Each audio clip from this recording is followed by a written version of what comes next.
Oh, I'm Frank Horn. I used to be a motorman on the Burnaby Lake Central Park and worked even on the Chilliwack line, but I'd like to take you back down memory lane with me and watch this Central Park interurban coming out of the depot, Carrall Street Depot. Now that must be a Burnaby Lake, pardon me, with the Central Park's going to follow him right out. This film was made 40 years ago, and the commentary is made in 1990, 40 years later, so we're going to have to do a little bit of comparison here. That's the Burnaby Lake, just come over the viaduct on Hastings Street, over the Great Northern Railway tracks. Now he's cutting into the S-curve on Hastings Street.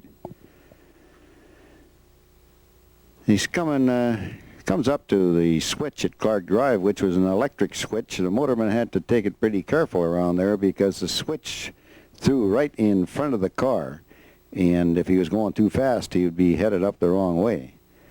He's turning on to Clark Drive now.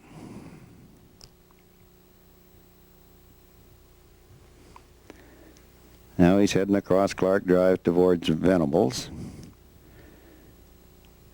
Now he's coming up Venables, just about to Commercial Drive, where Little Italy is now.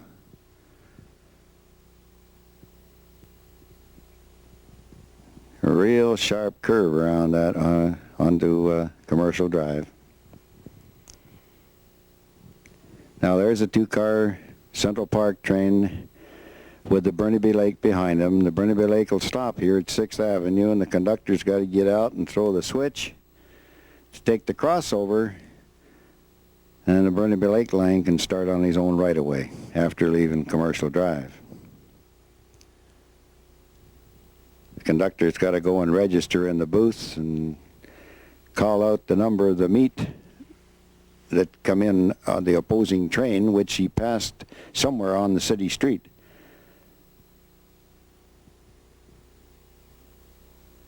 That's a little booth there where the conductor goes in to register.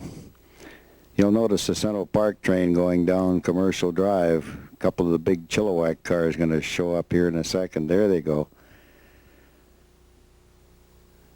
Now we're on our way. The Burnaby Lake line is on his own little right-of-way now. He has to shoot back from 6th Avenue to almost 1st Avenue. There's several little street crossings here.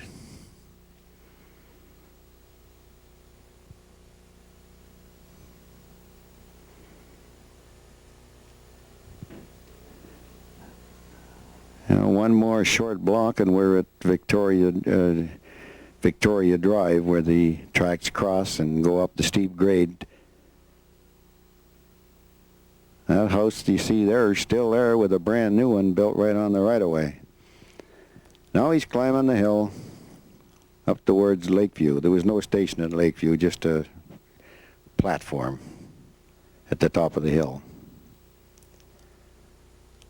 That was a real steep grade, and we used to have a 3-car train go up there in the rush hour every day, and boy, you could walk faster than you could climb the hill. Now we can see the powerhouse at Nanaimo Road there in the distance. And this is actually now the alley of 1st Avenue. Now we're veering across in the angle now. Well, he's coming up from Vancouver. They just reversed the scene here. He's coming from Vancouver now up to 1st Avenue, or up to Nanaimo Street at 1st Avenue. Now he veers over and goes down the center of 1st Avenue. If you drive along there today, you'll see there's grass all the way down the middle of the road, and that's where the interurban line was, right on the top of the grass. That's 1st Avenue the way it was 40 years ago, about 1950, 51.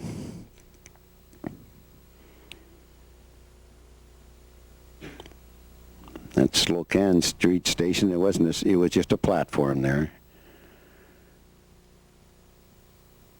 Oh, he's coming up to Renfrew Street. There's the station ahead at Renfrew.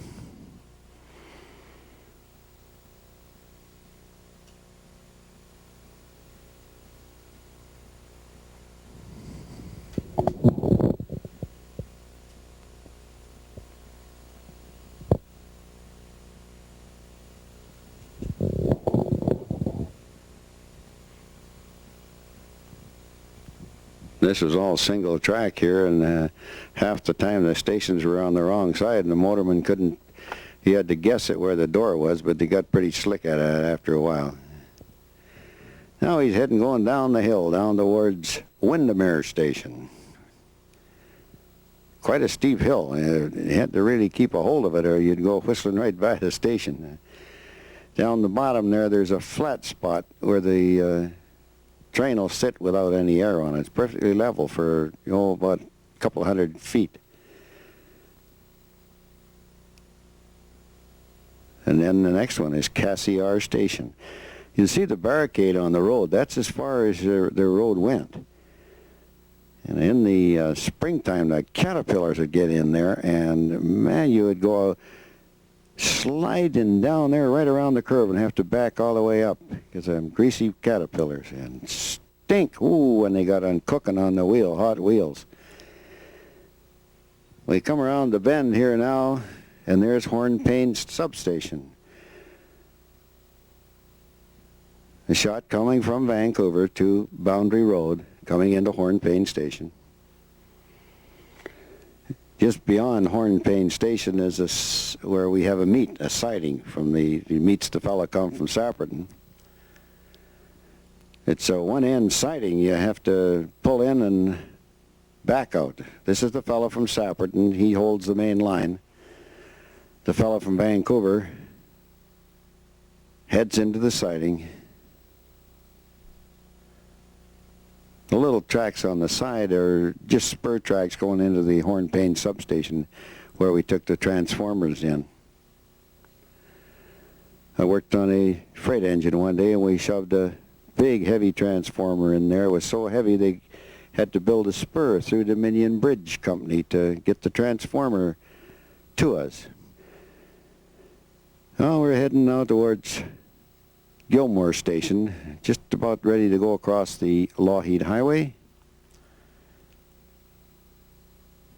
That's the Lougheed Highway and the wigwag going. In a second you should be able to see the spur they built through Dominion Bridge. There it is.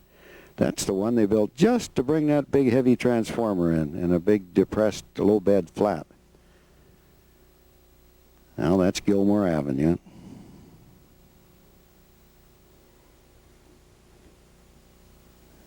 He goes by Gilmore and takes a big sweeping curve and parallels the Great Northern Main Line right down to Queens Station, which is Willingdon now, Willingdon Avenue. Years and years ago it was called Queens Avenue. That's why Queens Station was still known as Queens. In the far distance is the old powerhouse, the old substation of Hornpain. That signal is the smashboard signal allowing the Burnaby Lake line to cross over the Great Northern. It's the automatic signals there, so that if there's a Great Northern coming, you have to wait for it until he clears. There, he just went across the Great Northern tracks. Across the flats now, over Still Creek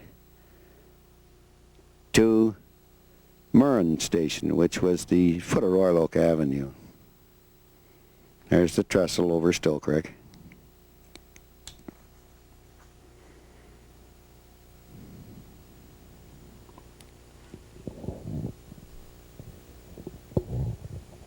Murren Station just ahead. That's Murren. Now you'd be right along the side of the 401 freeway right here. This is Douglas Road.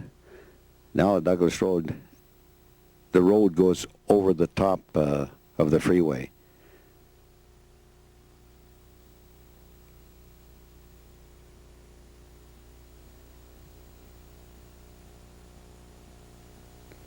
In the rush hour, we used to have 2 cars from here to Vancouver.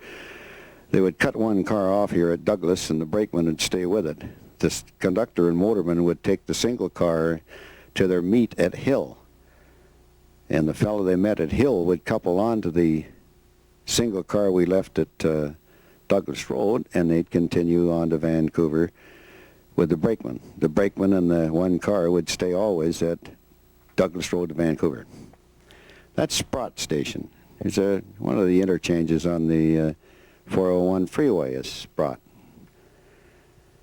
Heading now towards Burnaby Lake Station, which was the old Sperling Avenue. Actually, Sperling Avenue is not cut through there anymore. There's a big Burnaby Fire Station there on Sperling, just off of Douglas Road. Here he comes around the bend, heading towards Sperling Avenue and Burnaby Lake Station.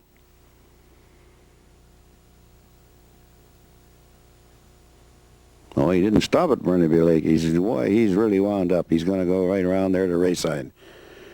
That's a little trestle. That little creek that he just went over is the creek that drains Deer Lake into Burnaby Lake.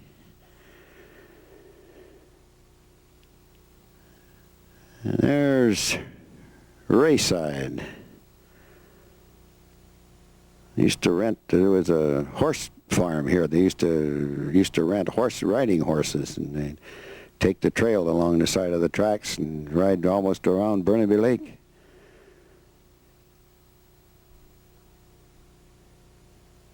The next station is Vorse.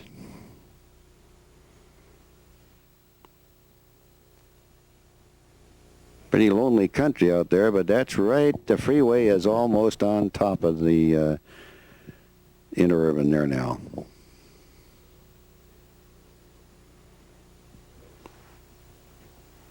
Just past Vorse. There's the meat down there. You'll see him in the shadows.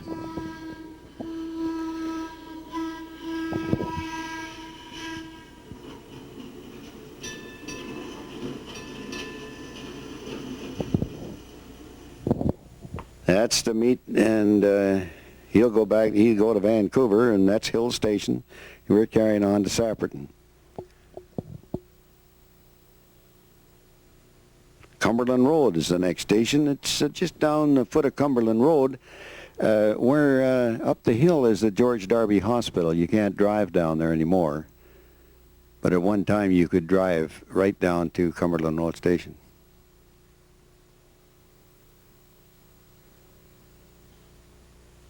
And he runs around through the bushes there, around a couple of curves.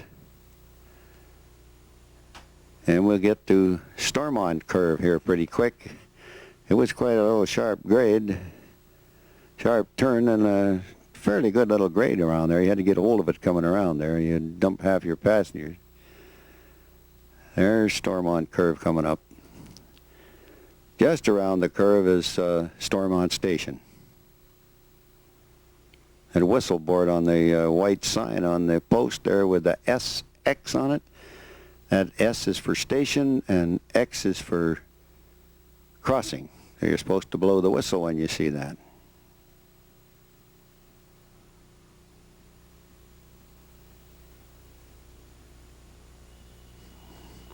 Now we're not far out of Sapperton, the end of the line now. We got to go over Caribou Road at Caribou Road Station.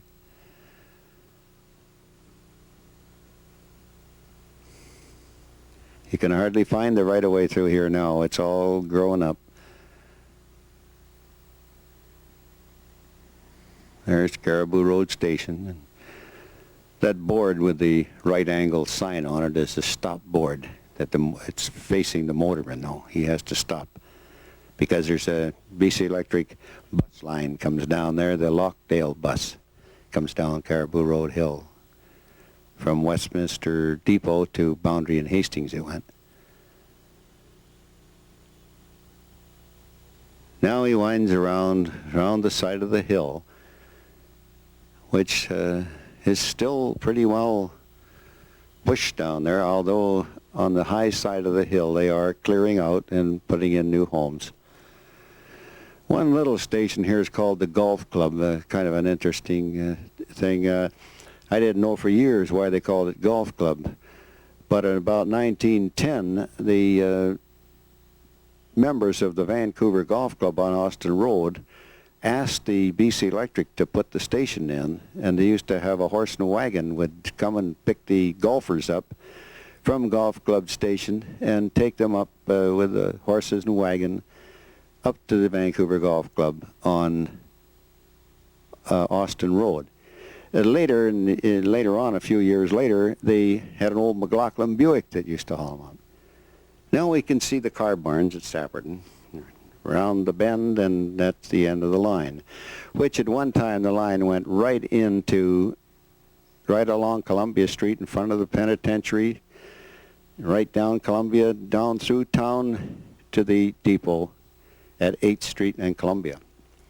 But when they put the buses in 1937, this is the end of the line. The conductor will go in that little booth and phone the dispatcher and get clearance to head back to Vancouver. In a moment you'll see the motorman get out there out the back door and change the trolley pole. There he is.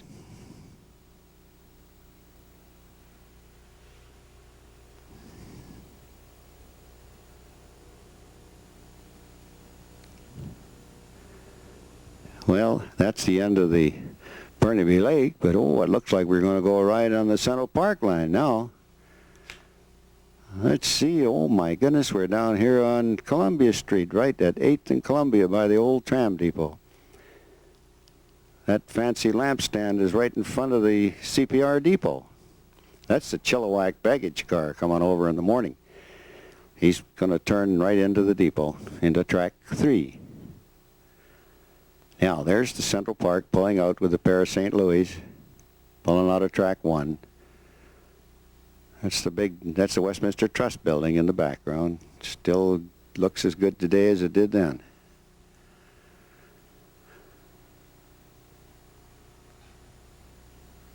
He's right out in the middle of Columbia Street, and then he goes down past the front of the market,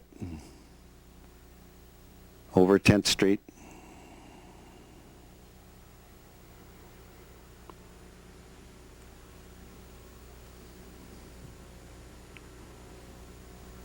In a moment, we'll get a shot of the car barns in New Westminster there. That's where they built a lot of them. Most of these cars were built in New Westminster, right in those shops. This is a big Coolman car. There was 3 of them bought. You can tell by the round windows. That was a pair of St. Louis there, with the square windows.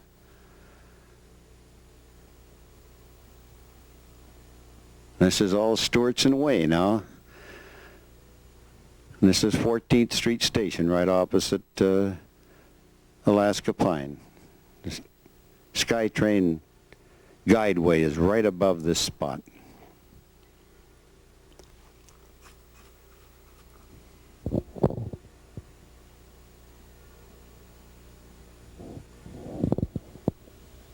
We had a stop at 12th Street Junction, 3rd Avenue, 14th Street, 16th Street, 6th Avenue, Meade, and Elsona. And now the SkyTrain leaves Westminster and goes straight to 22nd Street, which is about Elsona, with no stops. Climbing up the hill. This is right alongside of Stewartson Way. Now we've crossed 6th Avenue or Marine Drive, and we're heading to 20th Street, which was Meade Station. Here's a big pair of Coolmans coming down, heading towards New Westminster. There's Elsona.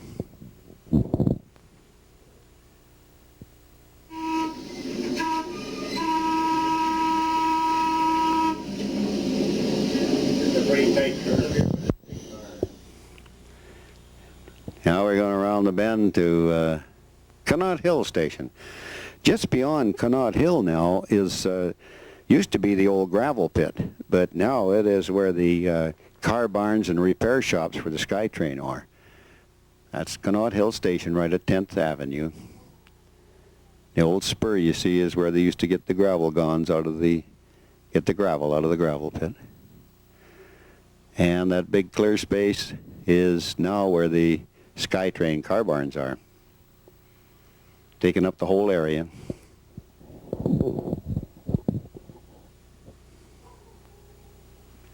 Here's the whistle board for Leaside Station, which was Stride Avenue. There's McGregor,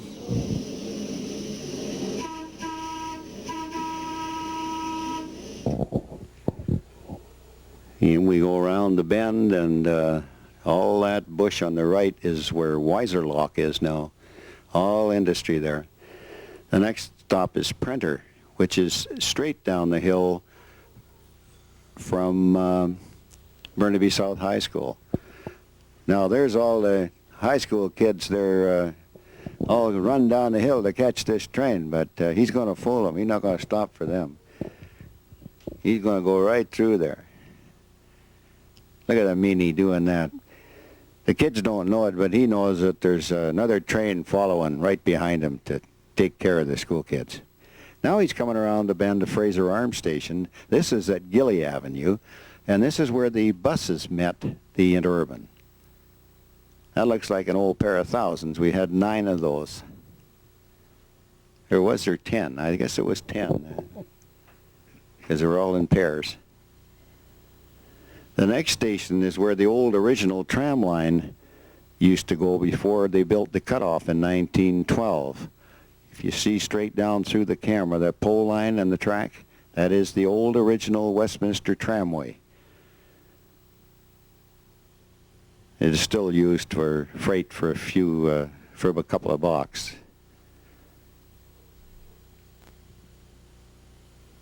Here he's coming up to Highland Park Station, where the old streetcar was on the old original tram line, and the streetcar used to meet the train here before they put the buses on. Look at the big stump on the right-hand side there. Huge big tree they must have fell. Now we're coming up to McPherson Station. On the left-hand side, it was a big cannery where they used to can fruit, vegetables, and they've just completely torn it all down now, and it's all brand new, nice condominiums.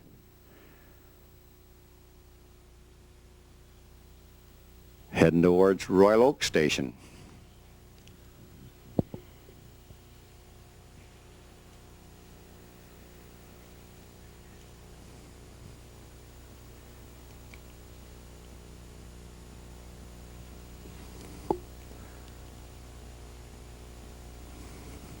Now we're crossing Nelson Avenue towards Jubilee Station. Now, an interesting fact here that right from this station for the next 4 or 5 stations is all Metro Town. This is where the Jubilee Station is, where Imperial Street crossed the tracks. Now he's leaving Jubilee. Now the next station was Dow Road, which is difficult to find now because of Metrotown. The spur on the right-hand side is the freight spur that used to service the Ford plant, Kelly Douglas. When they put that track in, they had to cut the stations in half so they would see how skinny the station is. They had to make room for the track. That's Dow Road Station. Now you can see West Burnaby. It's just a half a block away. There was another stop we had to make. Now that is about right where Metrotown Station is on the SkyTrain today.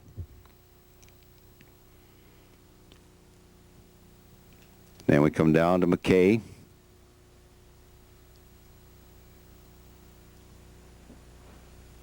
And this will be Patterson coming up. Now Metrotown goes practically from, well, it goes from McKay to Patterson.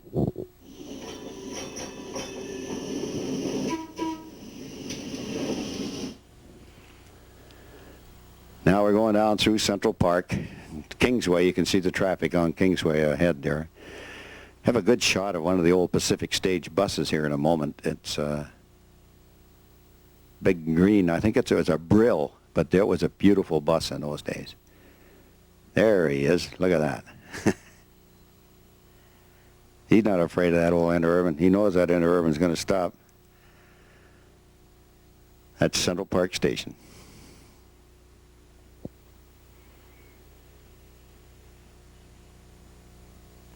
Now we're going down pretty good grade here. If we can get through Park Avenue without stopping, we can get this thing really rolling. There's a big Valley car coming up, one of the big Chilliwack cars. He goes right by Park Avenue Station.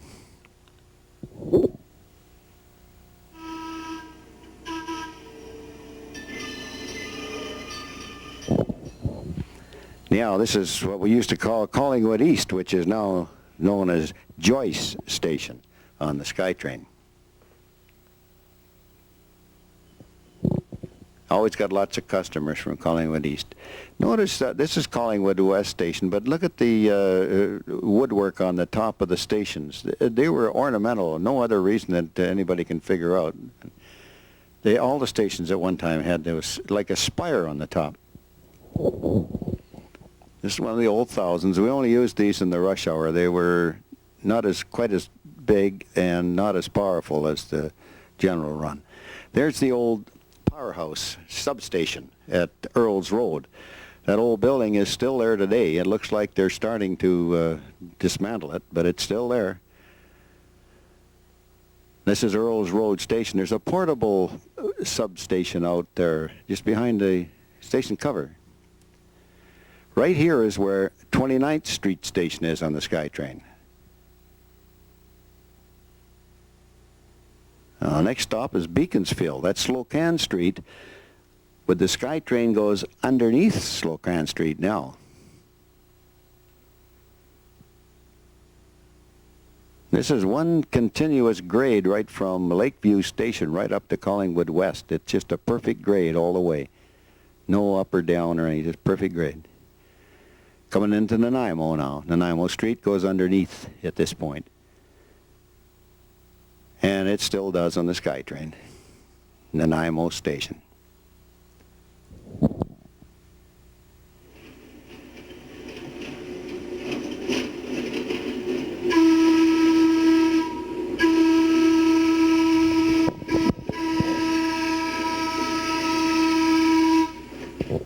That was Gladstone Trestle. We're just coming over there, this Gladstone Station. Just down the bottom of the hill is Lakeview Station, right by Trout Lake. It's coming around the corner now to Victoria Drive, which was a very busy street in those days. And there's a stop board for the interurban. The motorman has to stop at Whistle-Off before he crosses Victoria Drive. And then it's a very short distance to Cedar Cottage Station, where he cuts onto the city street, coming into Cedar Cottage.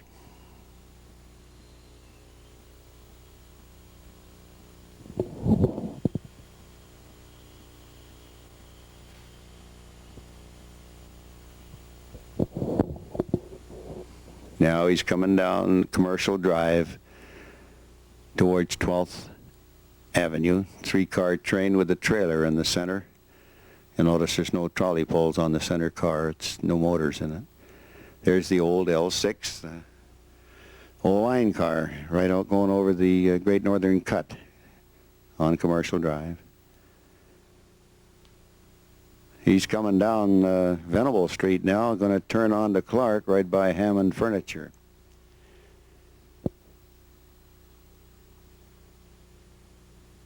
You notice how slow he's going. That's a pretty tight curve there. He has to be pretty careful coming around there. Now he's on Clark Drive heading for Hastings Street.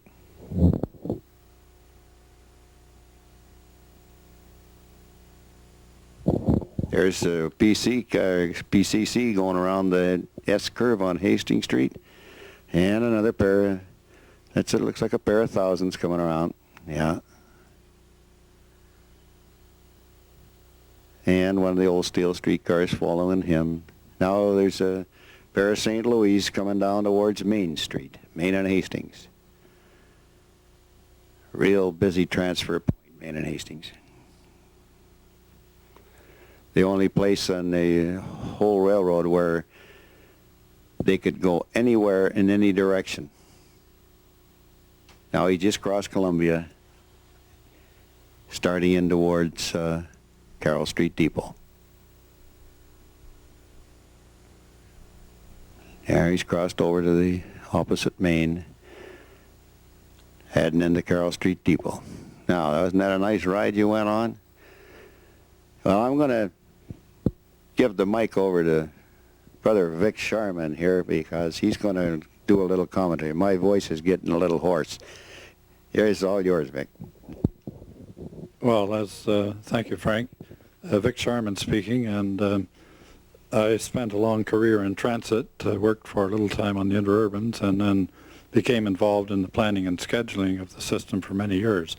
So what we're going to look at now is the Oak Street car line, which was a one-man car operation from downtown Vancouver at Victory Square, which is where we're showing the picture now, going south on Cambie Street and then ending in Marpole.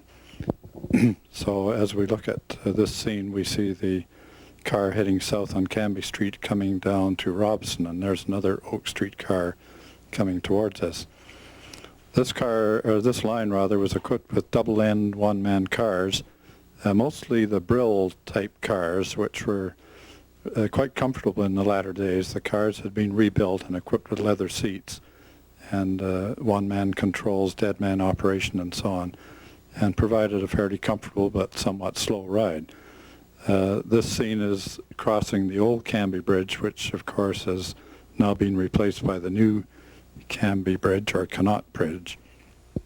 And the cars had to go very slow through the center span as the span swung, and of course the trolley overhead had pans at each end of the span, which required slow negotiating in order not to lose the trolley pole.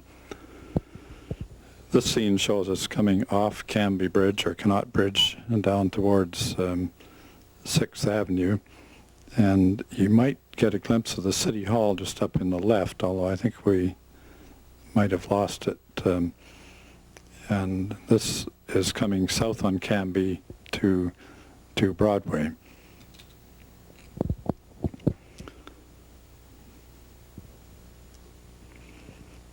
Here's the car approaching Broadway, making preparation to make a right turn to go westbound on Broadway, or shared trackage with the Fairview Beltline.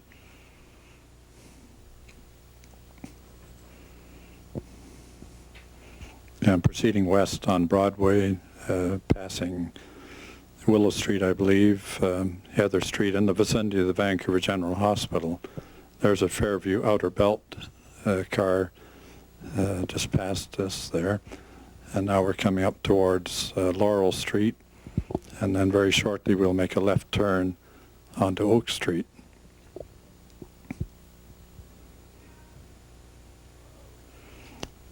There's the car approaching Oak Street, turning into Oak, and there's a northbound car just ready to leave Oak to turn east onto Broadway.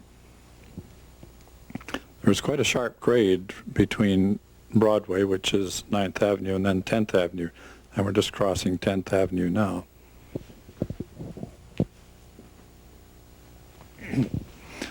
To the left was the old King Edward School, which has since been torn down and is now being filled in by buildings of the Vancouver General Hospital. This is the S-turn approaching 16th Avenue, and the line is double track at this point, but will soon go into single track operation. And here we are now on single track, and we're coming into 22nd Avenue, where the first passing track was. Now, this line was not equipped with any sophisticated signaling. In fact, it didn't have any signaling at all. And the single track operation was controlled by what we call staffs, just wooden sticks that had the section inscribed on them where the staff was giving the motorman the right-of-way to travel in that section. So as the motorman approaches the 22nd Avenue siding here, he has to wait for the northbound car to come. And here's the northbound car coming. You see the motorman, or operators, we call the one-man operators, handing the staff across. So now the southbound operator is in possession of the staff, which gives him the right to travel in that single track section up to the next passing siding further up the hill. This scene shows us crossing 25th Avenue, and you can see there's a siding into 25th Avenue, or King Edward Avenue.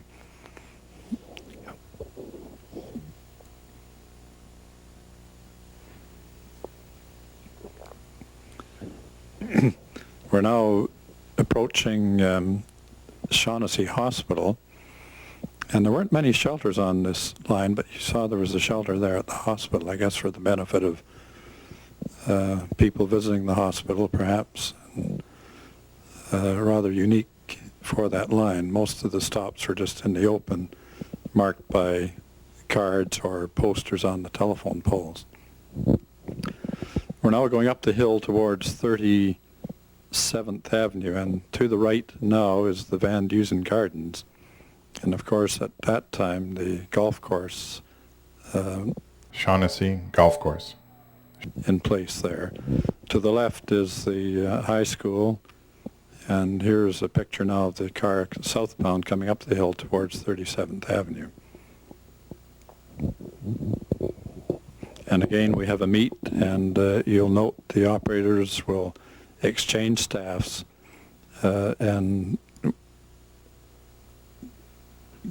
gain possession of the correct staff to allow them to proceed on to the next section.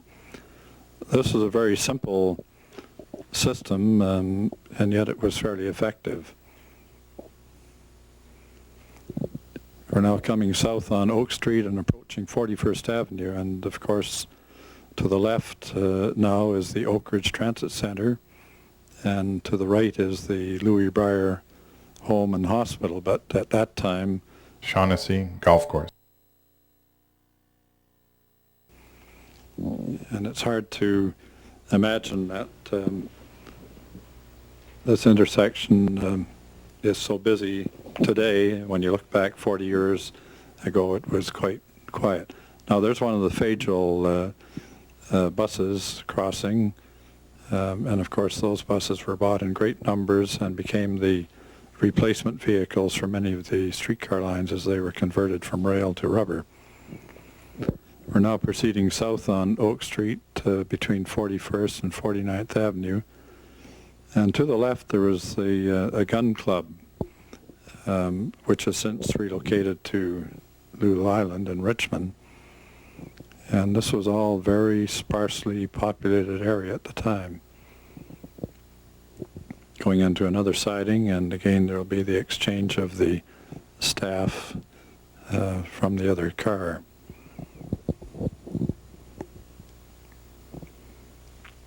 All the equipment we've noted thus far in this film are the J.G. Brill cars. These were built in Philadelphia, Pennsylvania, and were renovated, however, in the Kitsilana shops in Vancouver.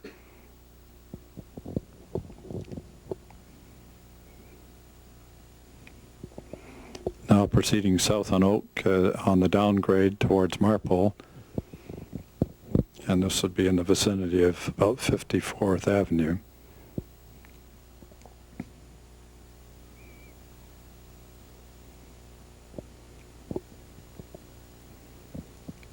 And the gentle curve as we come in towards 57th Avenue. I believe this is 57th Avenue, if I remember correctly.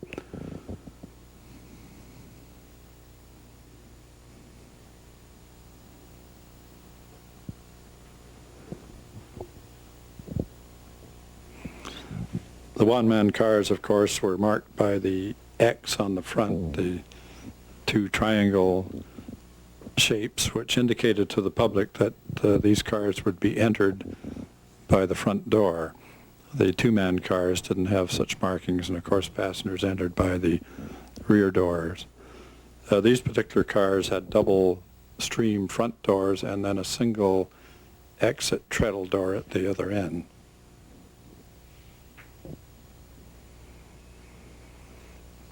And again, a further meet. This is the last meet point before the terminus at Marpole.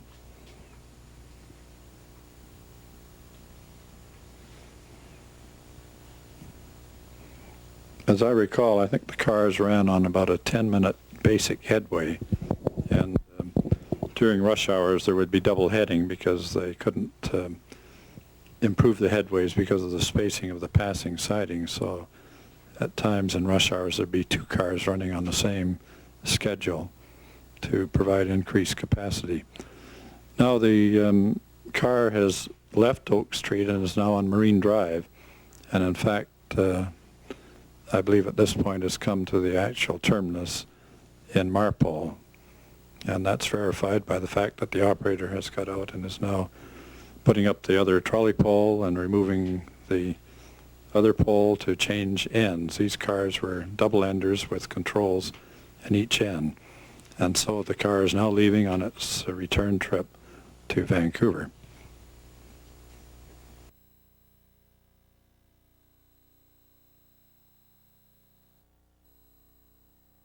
We're going to have a trip on the observation cars, and we see the observation car sitting at the starting point at Cambie and Hastings alongside the Province building, and a terminus which was shared with the Oak Street cars. The observation cars were rather unique. They were a sort of a toast rack type design, as you can see in the picture, and were a real feature in Vancouver for many, many years. They not only provided a sightseeing trip, but there was also an entertainment feature to the cars. There were two personality conductors who were well known in the city at the time.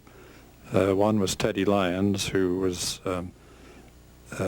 actually a real comedian and kept the passengers entertained with his jokes and comedy. And then the other conductor was Dick Gardner.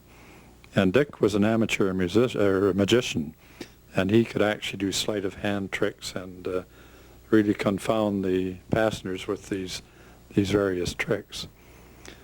Now the cars made a big loop and ran south on Granville Street, and here we are crossing the bridge. This is the Cambie Bridge, actually, and operated via Granville, 41st Avenue, Dunbar, and Broadway. Incidentally, there was a very old intercity type bus there. It looked like a Fitzjohn bus crossing Cambie Bridge. Here we are. Here's the observation car heading south on Cambie, followed by one of the new Canadian Car Brill trolley coaches, which of course were the vehicles that replaced the majority of the streetcar lines in Vancouver. Also in that last picture was a Pacific Stage Lines twin-coach Fageville bus. And this picture shows the Cambie trolley coach operating, so this was taken after that first trolley coach conversion.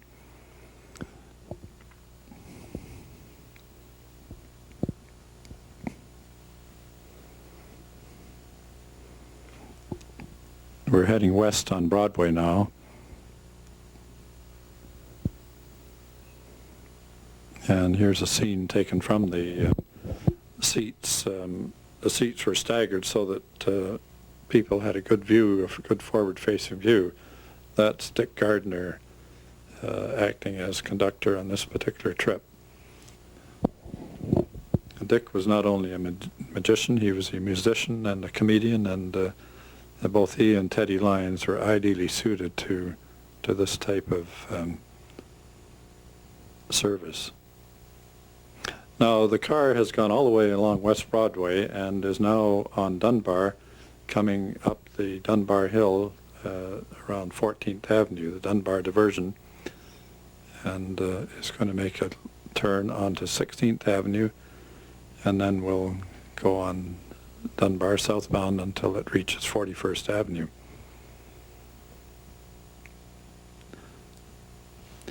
On these trips, the conductors had arranged with local people to have their children come out and sing songs and do little dances on the street, and the car would stop, the observation car would stop, and while the children would perform, and it was really old-time homespun entertainment, I guess.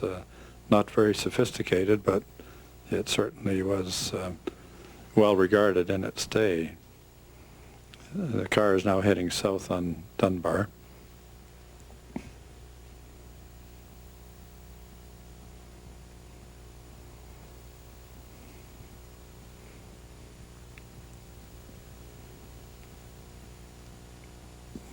And continuing south on Dunbar.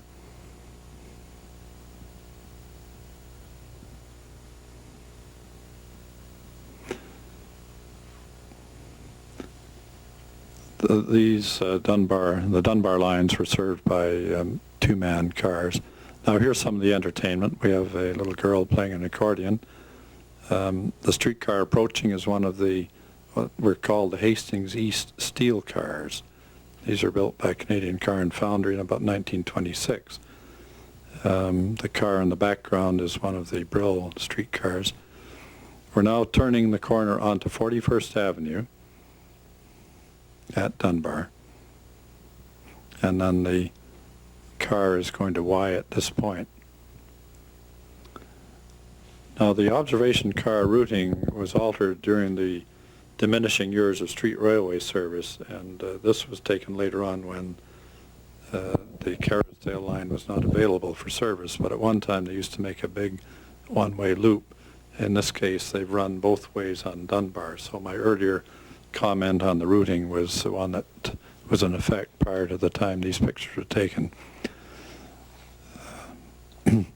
Now we're again heading north on Dunbar. We've come to 16th Avenue, the diversion, and then again we'll head north on Dunbar down towards Broadway.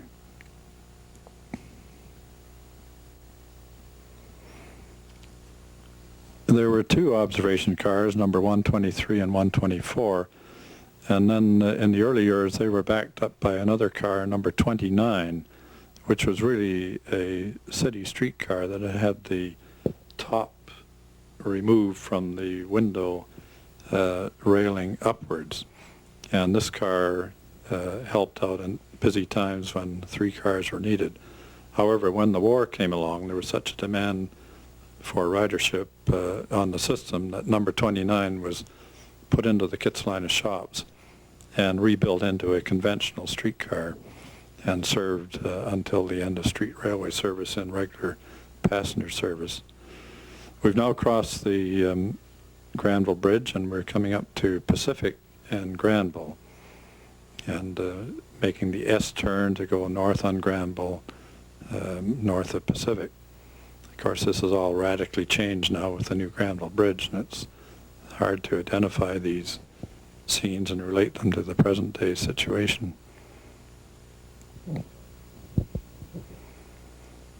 This is coming up to Davie and Granville. There's one of the PCC cars coming southbound on the Kitsilano line. There were 36 PCC cars on the Vancouver system.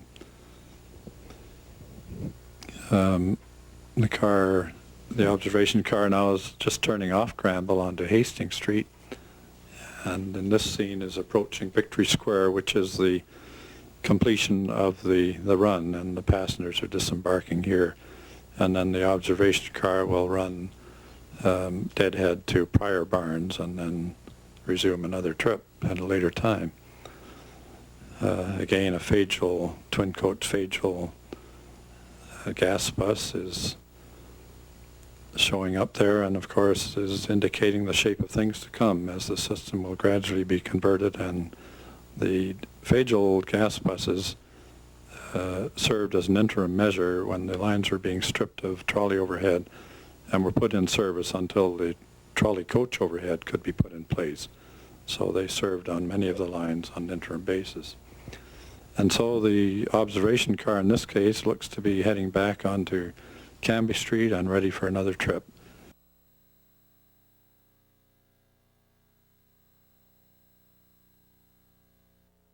We're going to take a trip on the Fairview belt lines.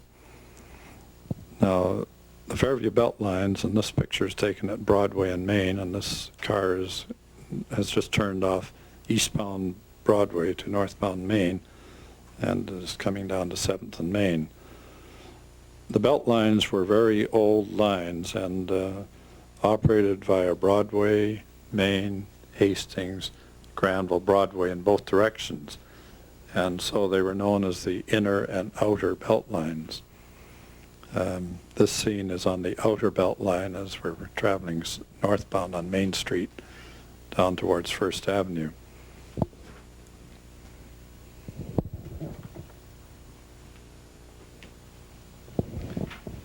They were extremely busy lines, and probably the busiest portion was on the section along Broadway between Main and Granville Street.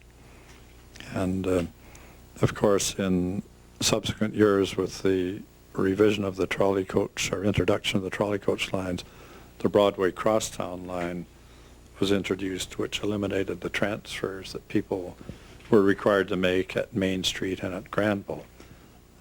So both Main and Granville were very busy points on this line. These sections along Main Street and Hastings were not as busy as the portion along Broadway.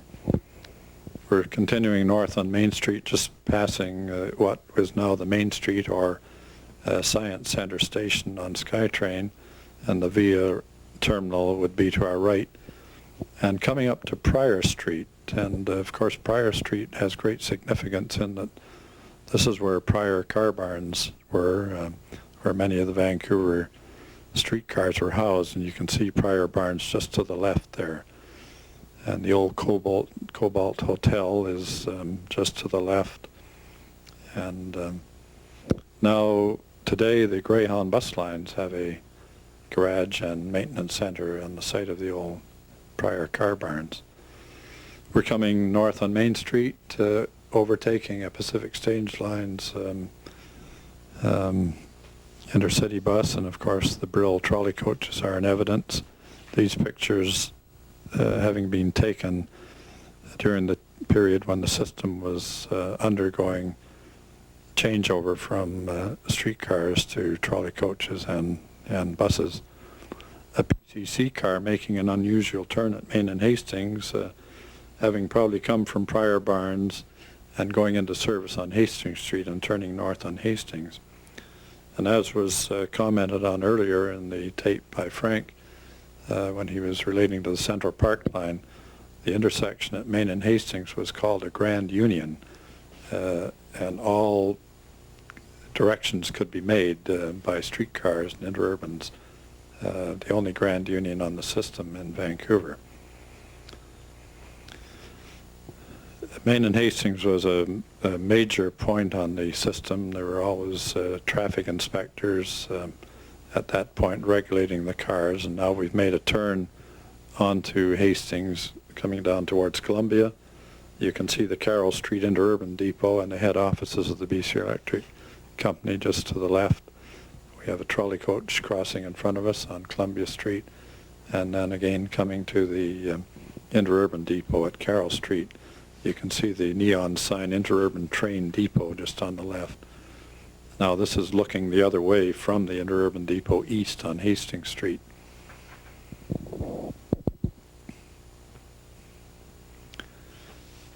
Proceeding west on Hastings, we're passing Woodward's, so that hasn't changed. Woodward's is still here, and also the Cenotaph at Victory Square as we're coming up towards Cambie Street.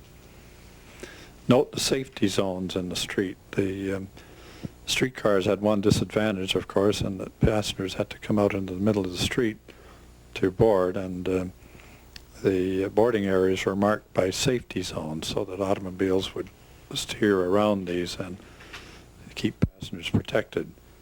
We see a mixture on this street of PCC cars, some of the one-man steel cars, which were in different route assignments during the latter days of the street railway operation. The PCC cars originally were assigned to the Victoria and the Joyce lines and operated on those as well as the Kitsilano line exclusively. But in the latter days they were assigned to the Hastings East and the Grandview lines after those earlier routes had been converted. So we're now on Hastings Street at Granville, and now see one of the Fairview cars turning from Hastings to southbound Granville, and followed by PCC car 14 Hastings. This now, of course, is a transit mall. The Granville Mall extends from Hastings right through to Nelson Street and is dedicated to transit vehicles only.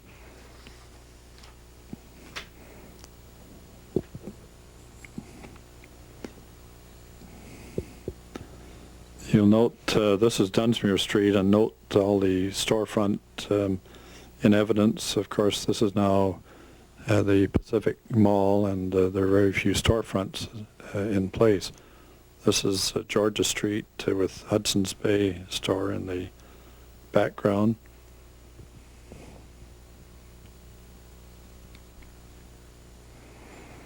And coming to Robson Street.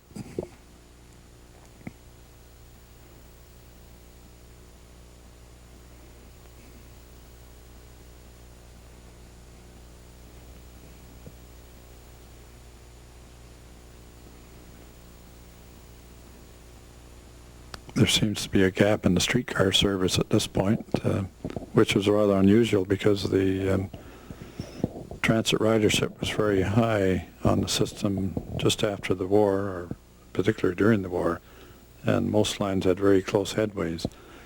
I might comment on some of the cars we're seeing. That streetcar coming towards us is one of the Narragansett types, which were built by the B.C.E.R Electric in their New Westminster shops.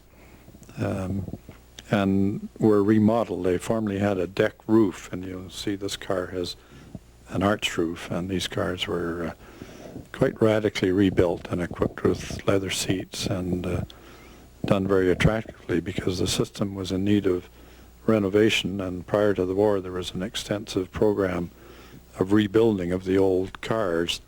Really no improvement in the technology of the cars, but a matter of providing new bodies and more comfortable seats and more attractive lighting, etc., which carried the system through the war years and into the post-war period, at which time the decision was made to abandon the rail system and convert to trolley coach and buses. Now coming on to Granville Bridge, the old Granville Bridge at Pacific and Granville, and heading southbound on the bridge, and shortly we'll go through the swing span.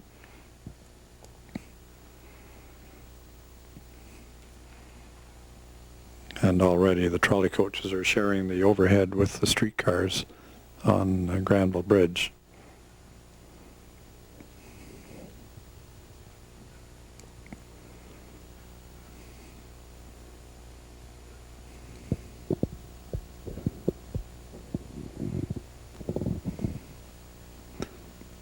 Minimal traffic on the bridge, but cars, of course, were not in the numbers that they are today, and transit was still the major way to get around the city, and of course still is in many instances, but car ownership wasn't nearly what it is today.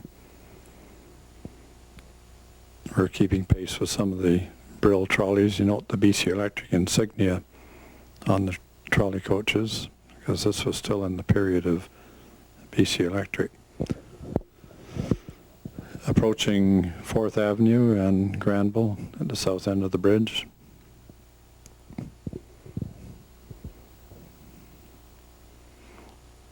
And then going south from 4th Avenue up the hill to Broadway. Now we're still on the outer belt line, of course. You'll note on the old cars they had very large number boxes on the front, and the numbers were very easy to distinguish. And in comparison, when you look at the trolley coaches that we've seen in the picture, the numbers were much smaller because of the design of the vehicles, and it wasn't as easy to identify the number, the route number of the vehicle as it was in the old streetcar days. Rounding the curve from southbound Granville to eastbound Broadway. And this was a timing point on the line. Sometimes the cars would sit here for 1 or 2 minutes, making up their departure time.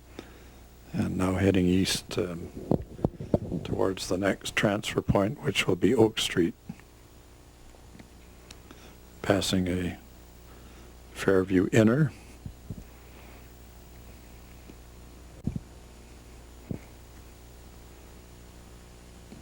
One of the Narragansett rebuilt cars on the Fairview Inner.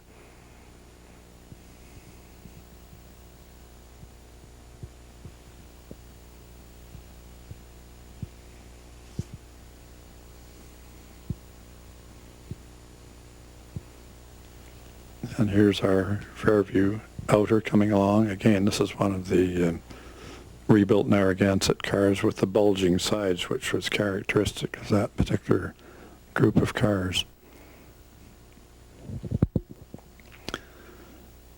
hard to imagine that this is Broadway when one sees the volume of traffic on that street today. As I make this commentary, of course, it's August of 1990. These pictures were taken probably in the early 1950s, so we're looking back about at least 40 years.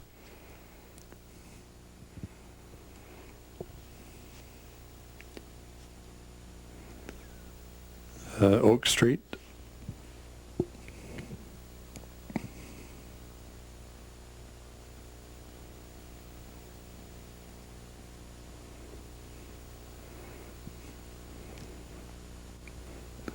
Fairview Inner. This was one of the B.C.E.R cars that came towards us, and they too were rebuilt and modernized.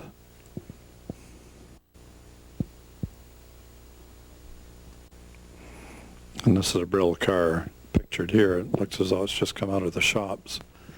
There was a regular repainting program, and it was easy to identify the cars that had come out of the shop. They would come out glistening and stay that way for a few months, and then gradually get rather grimy looking until they were again put in the paint shop. All that type of work was done at the Kitsilano shops at the south end of Burrard Bridge.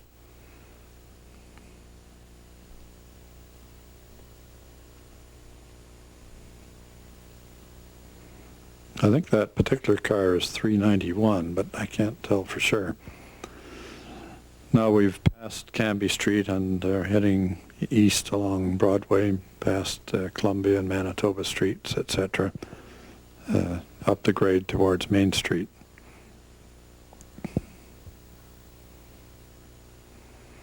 You note the rather poor condition of the street. A lot of the pavement in between the car tracks was rather poor, where it had been uprooted for repairing of the tracks, and in many cases there were wooden blocks or concrete blocks or bricks between the tracks, and made for rather rough operation of automobiles.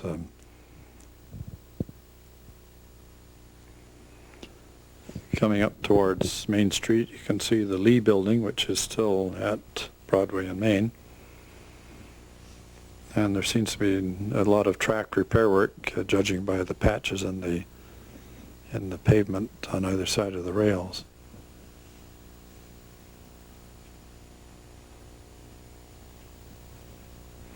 And approaching Broadway and Main. Now this picture, of course, shows a trolley coach on Broadway, so that is a complete circuit now on the Fairview Outer Beltline.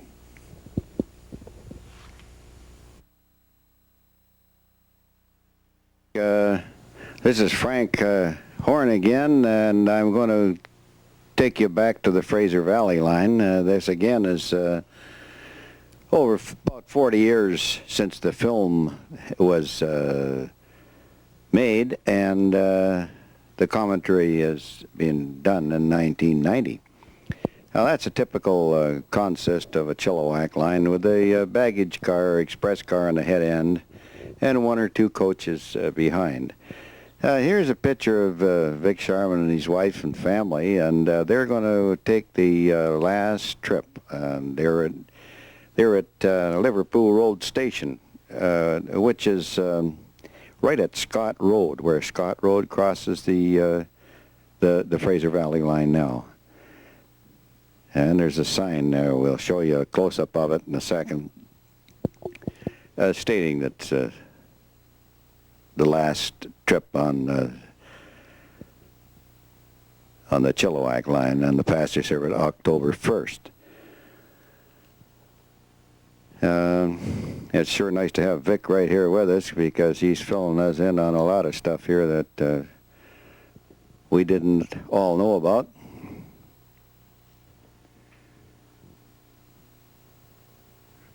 Pretty soon there's the train, all the last trip going up to Langley, and or the last trip to Chilliwack, and they meet at Langley, all decorated up for their ceremonies for the last trip.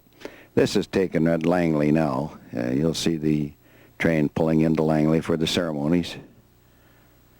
He looks like he's coming from Chilliwack. Yes. He has comment on there. The two trains met at Langley, and then there was a ceremony with the officials and so on. The two trains touched noses, and I was there at the time. It was rather a sad occasion, I thought. Yeah, well, I'm going to give the mic to Vic here just for a second while this ceremonies are on. He'll be able to explain it to you better. Here's the train coming from Vancouver to the Langley station, headed by one of the Connaught cars, the 1309, 10, 11 series, and of course decorated up in the Ready Kilowatt. The two trains have now touched noses, and in that last picture, although we can't really see them, is Mr. Grauer, who was president of BC Electric at the time, and Ivor Neal, who had been appointed general manager of transportation. And so that was the closing ceremony. Now I think the picture is going to take us back to the Carrall Street station, where the baggage section would leave early in the morning, a few minutes ahead of the passenger section, to allow for the loading of mail and express at New Westminster. And then the passenger section, which is shown leaving now, would meet that section at New Westminster, where they would couple up and then run together as a single train through to Chilliwack. Well, Frank, you're the interurban motorman, so I think you should take over now and tell us where we're going. Well, thank you, Vic. It's very interesting to know you were at those last ceremonies. There's one of the Coolmans coming out with the round windows. We always said they look like an owl coming at you. They were a nice, comfortable car, though. Here's the baggage express car that's half an hour ahead of the passenger coach coming down Commercial Drive, about 6th Avenue, just about to cross over the bridge at the Great Northern Cut, or which is the Burlington Northern now. There's the bridge with one of the Grandview streetcars crossing the Great Northern Bridge. Here comes the passenger section of the Chilliwack. He just highballs right through. He doesn't make any stops till he gets to New Westminster, and then he couples up with the baggage car. For many, many years they run 2- and 3-car trains, sometimes 4, but laterally the passenger travel was cut down, and they were only traveling with the express car and the one coach like they are on this scene. That's the Gladstone trestle. Coming into Nanaimo Road Station here, and that's Nanaimo Station on the SkyTrain now. That's the passenger section of the Chilliwack.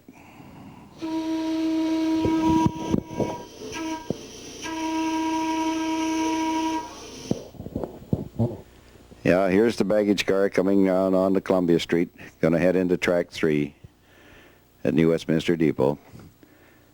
That building now is the Value Village. If you go in that building, you can still see the posts going through on the angle which divided the 3 tracks.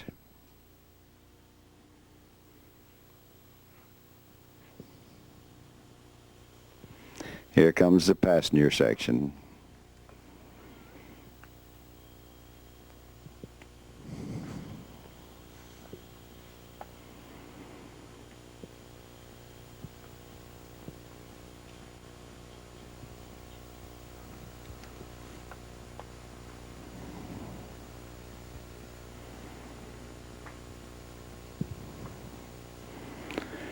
Here's a scene that you don't see too often. This is Friday morning market special coming in from Mount Lehman. He's pulling into Track 2. That'll be the Central Park on Track 1, the market special on Track 2, and the number 2 on the Chilliwack ready to leave. He's been loading the mail and baggage express. Just about ready to go. Now there's the parking ramp is right behind that depot now, but this is many years ago. Here he goes. We're on our way to Chilliwack.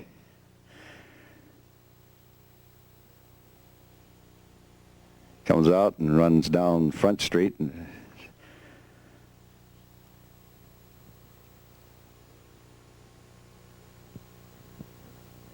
there we got all them tracks. He's on the B.C. Electric track is the first one, then the C.P.R., then the C.N.R., and then the Great Northern tracks. All in the side by side there. Now he's heading up the ramp towards the bridge. Quite a steep little incline.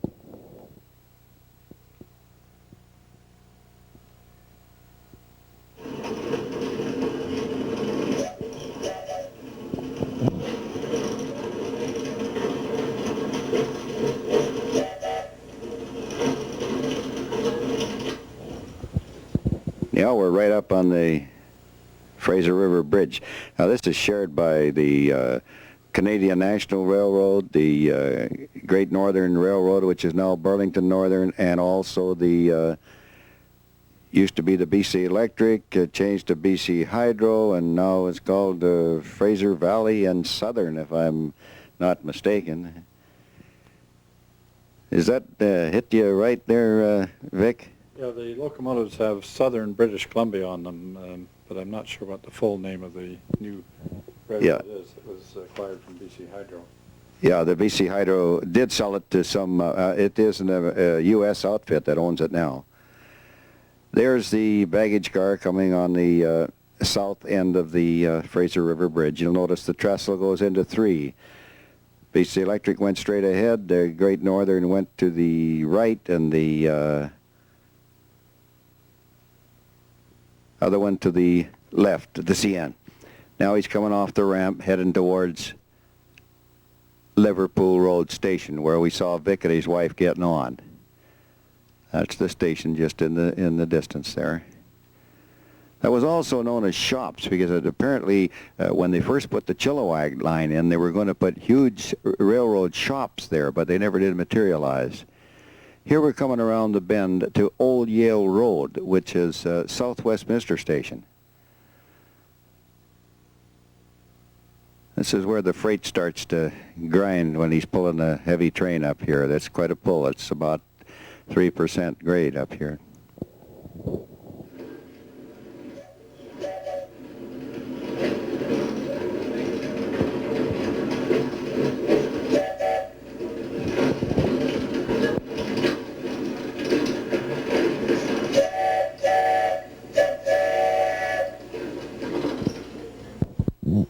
Yeah, we've gone past a Jorth Road station. We're heading towards Scott Road station.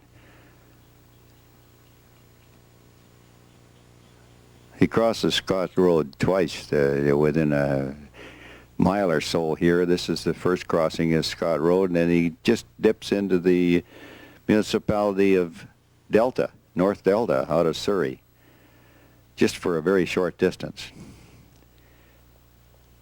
As he goes around the bend, he's climbing up there, and he goes past 96th Avenue, crosses Scott Road for the second time, and comes to Kennedy Station.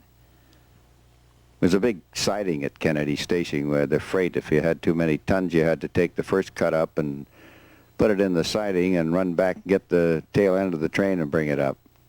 Kennedy siding was at the top of the hill.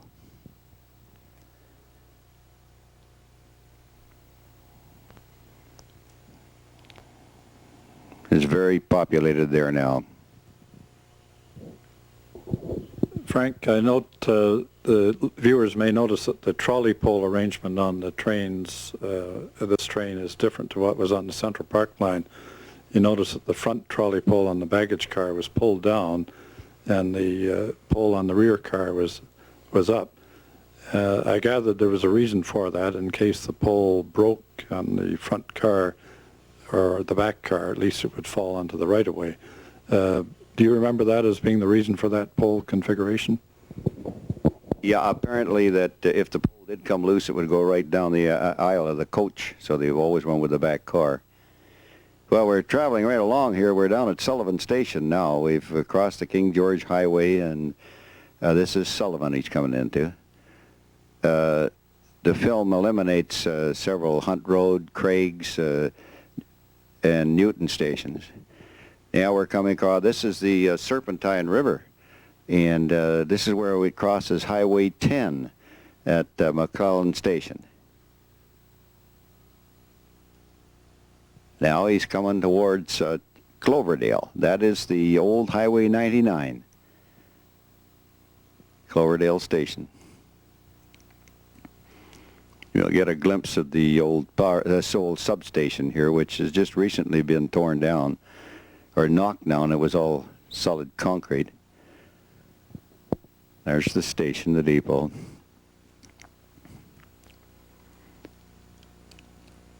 That's the grain elevator, and in the distance is the substation, that square roofed building.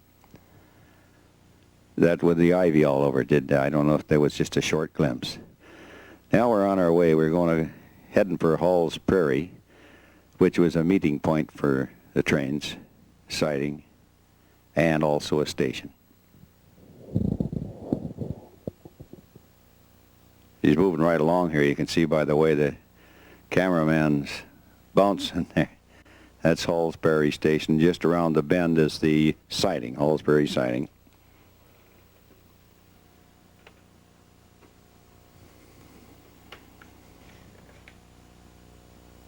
Now their brakeman's out there getting switched,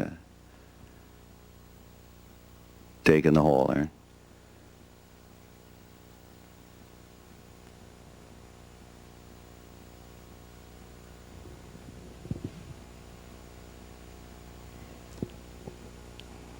Here comes the baggage cart.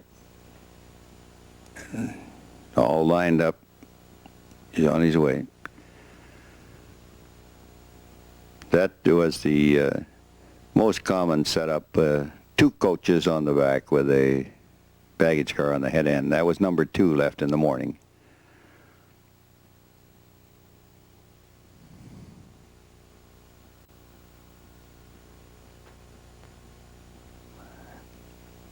Oh, he's leaving Hall's Prairie. He's getting by Hunter and Anderson. This will be Anderson Station.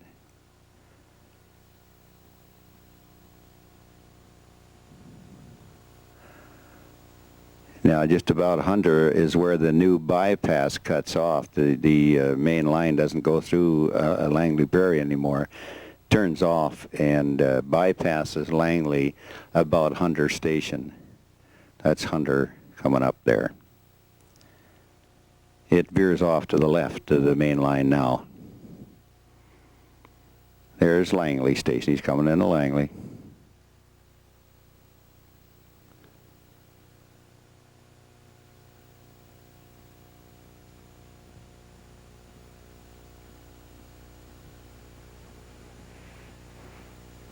Now this is the blue mail truck there. He's picking the mail up off the baggage car, and the traffic there was that was the old Yale Road or Trans-Canada Highway at that time.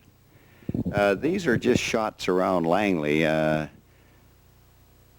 taken of all the newer buildings and to show what it looked like in those days, which it was a growing town, Langley. There's the Brackman-Kerr building. The railroad went right alongside of it.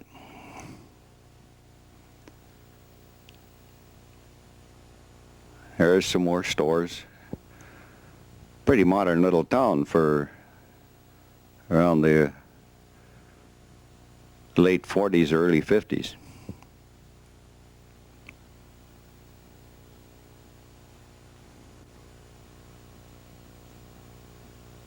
That's the Trans-Canada Highway. There's the schedule board on the side of the station, let you know what the time the trains are due in both directions.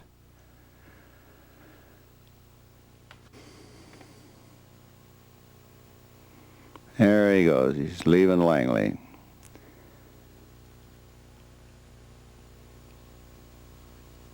Right by the Brackman-Kerr, and he's going by Norris.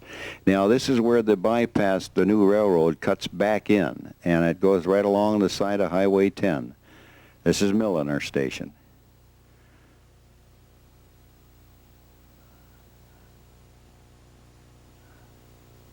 It's all pretty well perfectly flat right here, and he could get it rolling real good. These pictures are obviously taken from an automobile going on Highway 10, right parallel to the track. Right now, this part of the track is shared by the CN, CP, and the Fraser Valley line for the coal trains. They cut off at a Harmsworth station, which is just a couple of stations up the line here. We come to Jardine first. Jardine is where the road cuts off to go to Fort Langley.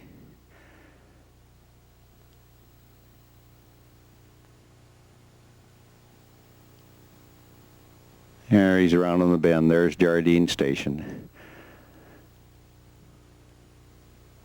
And right just about here, it must be where the freeway goes underneath the line. Now he's starting to climb a wee bit here. Not too bad yet. That he's coming around to Harmsworth, and at Harmsworth Station is where the coal line cuts off and goes over to the CN. That's Harmsworth there. Now we're starting up Sperling Hill. It's a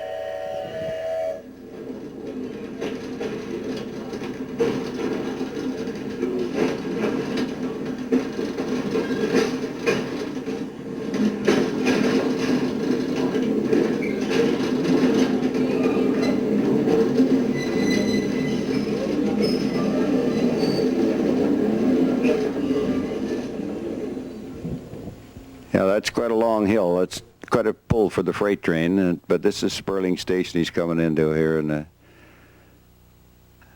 don't know the name of that crossing there, but it just around the bend is Sperling. And he's on the top of the hill now.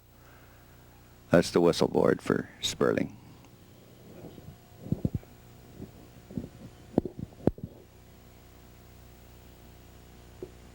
And he went whistling right by Sperling there, and he's coming to Warhope next. Yep, there's the whistle board. There, he's slowing down to pick that lady up at Warhope. The next station is kind of a little bit of a landmark. They're apparently leaving the old substation there at Coghlan. And you'll notice the milk stand where the one of the many milk stands all along the line when they had the milk train on. And at Coghlan Station, there's the substation. Right across the track, there's the milk stand right by the station. You'll see them pick up them milk cans in a sec, or deposit some more.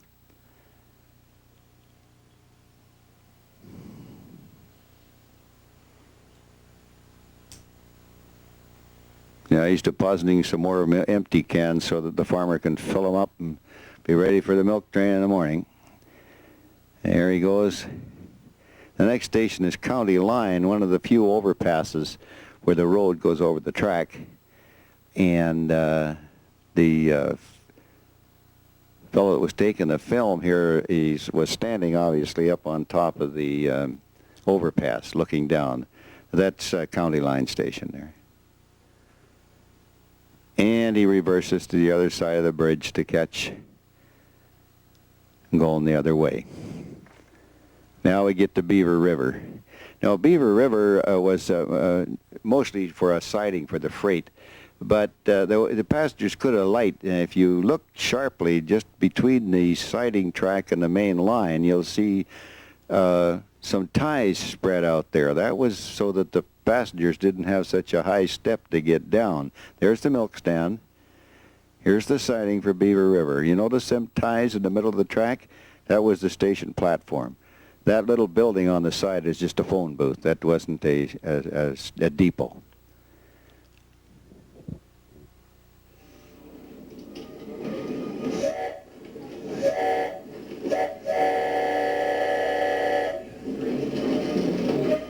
That's by Jackman. He's heading for Lombard.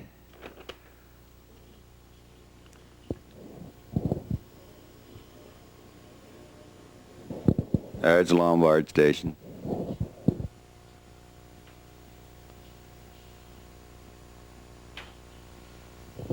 Now, Rand State is omitted, but that's Bradner up ahead. That's the general store, that white building, and that's Bradner Station. There's a siding there. Quite often the freight would pull in there to eat. It was dinner time by the time you got to Bradner.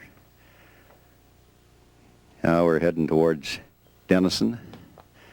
There was also a siding at Denison, just past the station.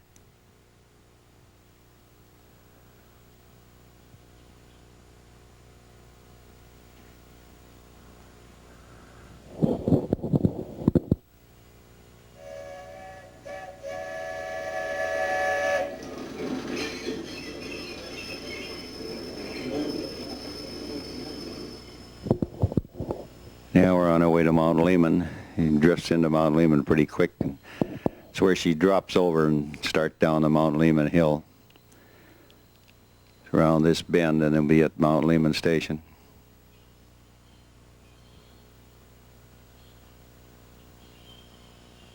When I was breaking in as a motorman here, I was with a motorman called Al Powys, and a horse got on the track, two of them. We had to chase them halfway down Mount Lehman Hill, and Al was really worried I was going to scare them and chase them onto a trestle. And apparently if they get on the trestle, they fall through. This is a steep hill down here, and it winds around down Mount Lehman. The horses run down the side off the track anyway.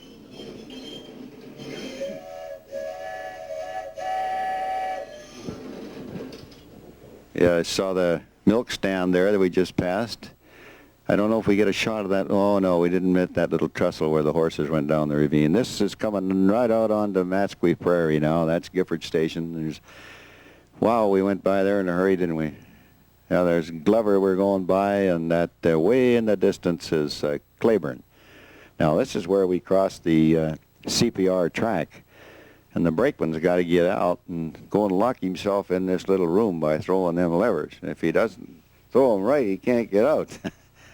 I'll show you where the little house is in a second. That's Mount Lehman Station, and right in the foreground there is the little house where the signal. And the brakeman, when he goes in, he throws these four big levers, and it puts the oh, you notice the mail dropping off there for the mail truck. Oh boy, he's gone already. You'll notice the signal go down there. Now that's stopped for the CPR. And then there's a time clock there, and then he pulls the last signal and gets the permission for us to cross. Then they have to stop on the other side, and the brakeman has to reverse all four levers, and then he can get out, open the door. The first lever puts a bolt right through the bottom of the door, and you can't open it. We're going to do a little high-speed traveling here now from Claiborne to past Mount Nicholas.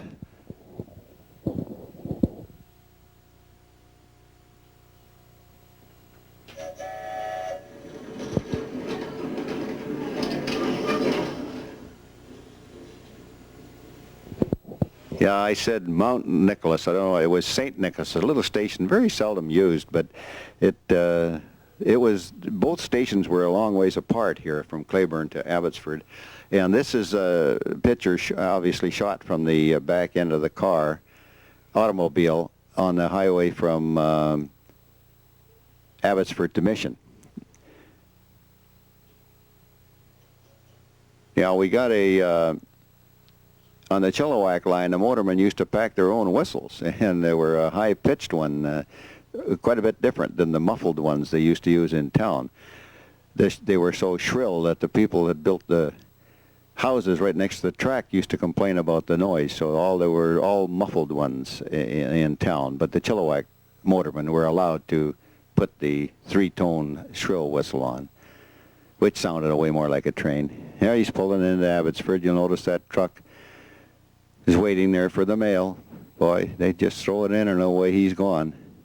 That's when the Royal Mail used to move fast.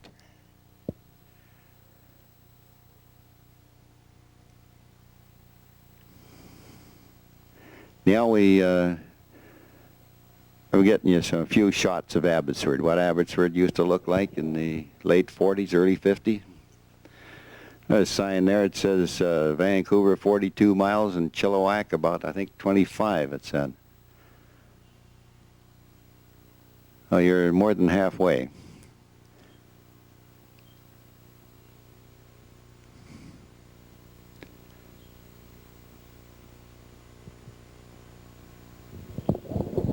Just more shots of Abbotsford. Clean little town.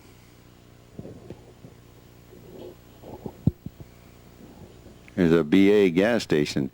Now this one, we're kind of at sea here. We don't know where that, but I assume that is where the CPR runs through Abbotsford, because it's only a few hundred feet over from our main line as the CP main line. So I imagine that is a steam engine at Abbotsford. Well, we're on our way out of Abbotsford towards, we just went under the Trans-Canada Highway, and we'll go by Delair Station.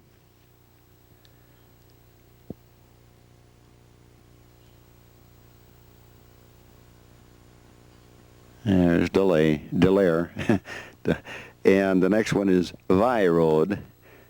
And when we get to Vi, we're very close to the interchange at Huntington.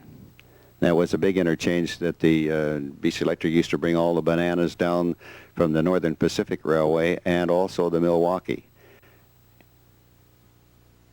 It's a switch. This is Vi Station. There's a little switch on the right-hand side, and we used to drop the whole train by, put the engine in there, that whole train, and run into the hole there.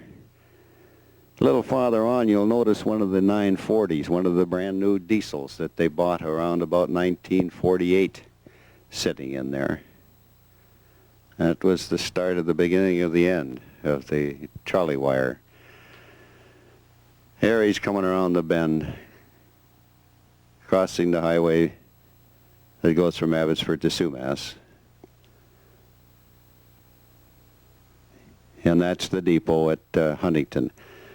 There was a man and his wife usually there all the time in that house, and it was also the depot. And they went out the back door. They were in the United States. It was almost right on the border there. Now we're missing a whole bunch of stations here. There's Watcom Road, there's South Sumas, there's Arnold, there's Norton, and we arrive now at the Par House at Vetter Mountain. And there's a station, Vetter Mountain Station, just around the corner.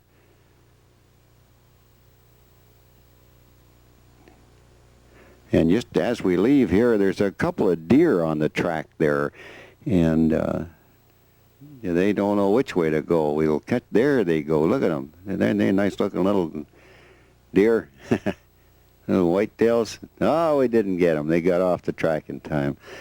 And we go around, we're going past Reclaim. You notice all that grass down there was 30 feet of water before they drained Lake Sumas. And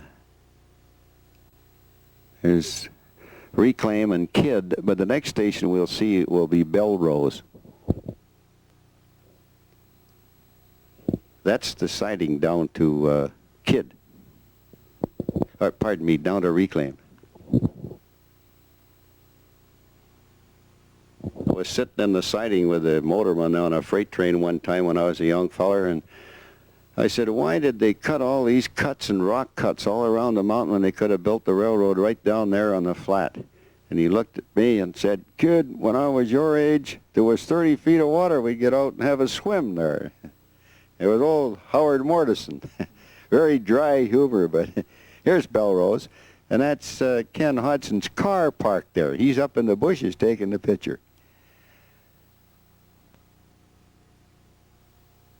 There you can see the farmlands in the distance. It's all flat. It must have been a very shallow lake, but it was huge.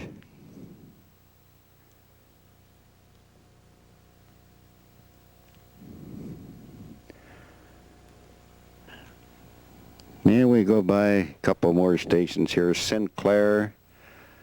There's siding at Sinclair.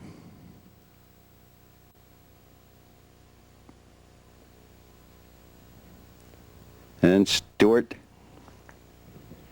Station's right in here. And just about the end of the Vedder Mountain. We'll come out to Yarrow and very shortly. There was quite a community at Yarrow.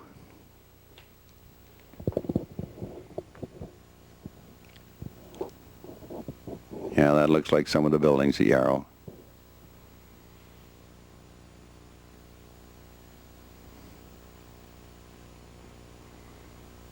I was a brakeman on 3 and 8, and he used to leave Vancouver about 5:30 at night. And when we got to Yarrow, I always felt I was getting close to the end of the line. It seemed to take forever to get up there, and all dark. Now we're leaving Yarrow, and there's quite a fill across here. And it gets to the Vedder Canal, where we have a steel truss bridge going across the Vedder Canal. The reason they call it the Vedder Canal, because I think the Vedder River used to run into Sumas Lake and then out into the Fraser. So when they drained Sumas Lake, they had to dike the Vedder. And then they called it the Vedder Canal, because the Vedder River is higher than the land right here. You notice we're on a fill all the way through here. This is a very little used station. It was Vedder River. A few fishermen used to get off there. There's the steel truss trestle. We're looking back now towards New Westminster, and you see the Vedder Mountain in the distance behind.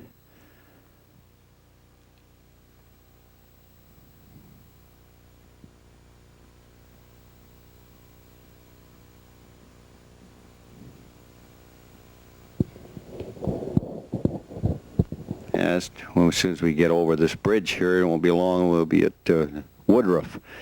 Used to be a logging road cross here at Woodruff. It was very, very busy. I guess, imagine it crossed here and went over to the CN line. All I remember, it was abandoned, but I remember the diamond and the tracks were still there. Well, looks like we're getting by Lickman.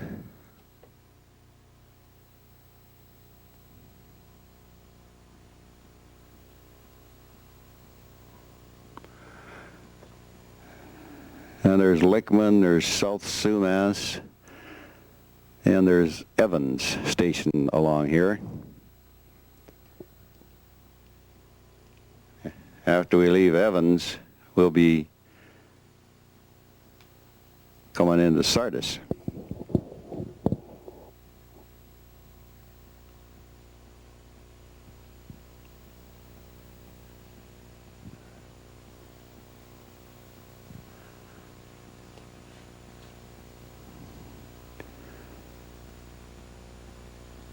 There's a trestle just before Sardis. You'll see the traffic going across that road. It's going up to Cultus Lake.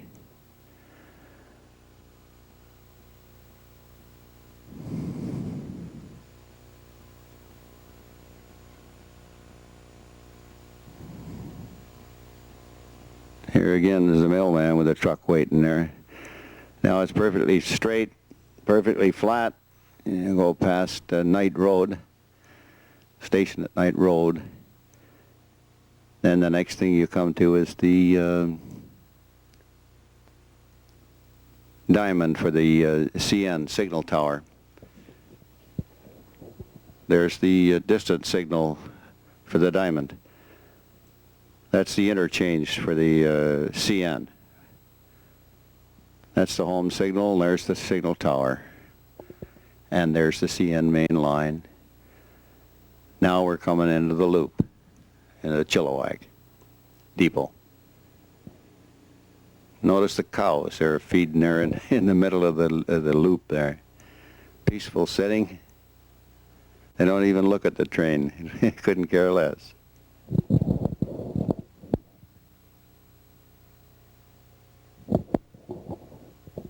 There again is the mail truck.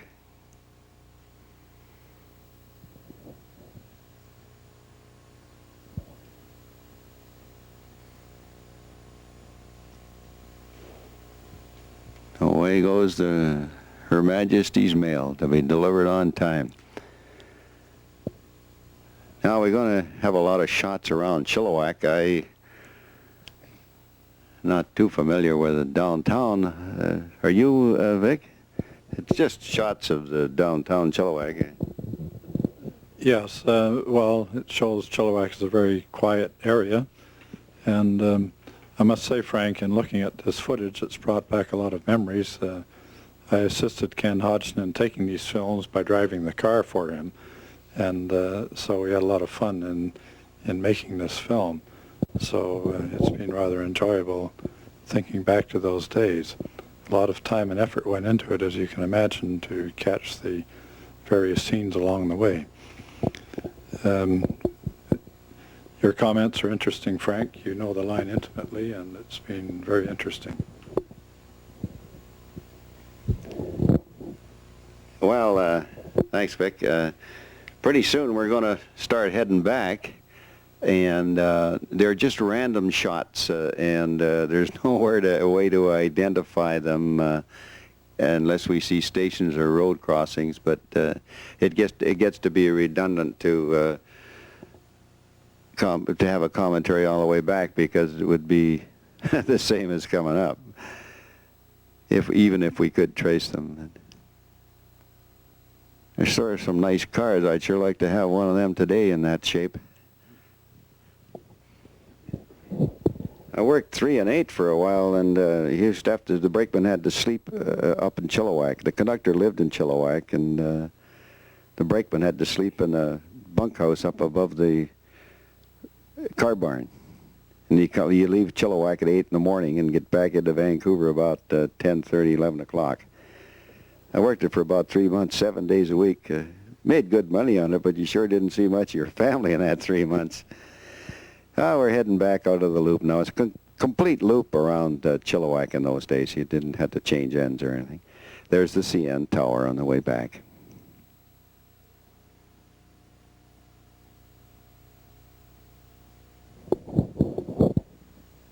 Some beautiful country, beautiful scenes here.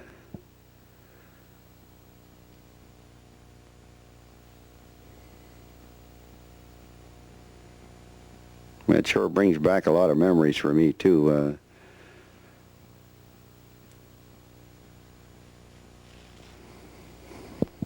Notice the poles there. They've and the new right-of-way. They've got all that new ballast all down there and spread out nice and even. And most of the line had poles on both sides with the trolley to hold it up. But every once in a while they'd put them steel arms out, which I guess were a lot more efficient and a lot less expensive than having a double pole line all the way, too. Those poles weren't just to hold the trolley wire up. They were also a high-tension line. Had to be extremely careful. Frank, I guess you'll notice that the consist in that train is a Niles-built baggage car, as opposed to the American car company built car that came up on the train from Vancouver. And these were arched roof cars and matched the arched roof of the Connaught passenger car behind. So quite a different consist on the return trip. Yeah, I noticed when I used to be a motorman on there, we used to like to get the 1700. It was I think it was a Ottawa car. Can anybody correct me on that? American car. Yeah, American car company, right, yeah. And it was so much better built and everything, and I didn't know until recently that it was in a head-on collision with one of the 970 freight engines at Cloverdale. And it was set behind Kitsilano Barn as a wreck for several years, and they rebuilt it. And I know whenever I motored it, I thought, gee, this is a nice car in good shape, but I didn't realize it had been rebuilt, whereas the Niles cars were getting pretty rickety. They were identical motors and everything in them, though, and controllers.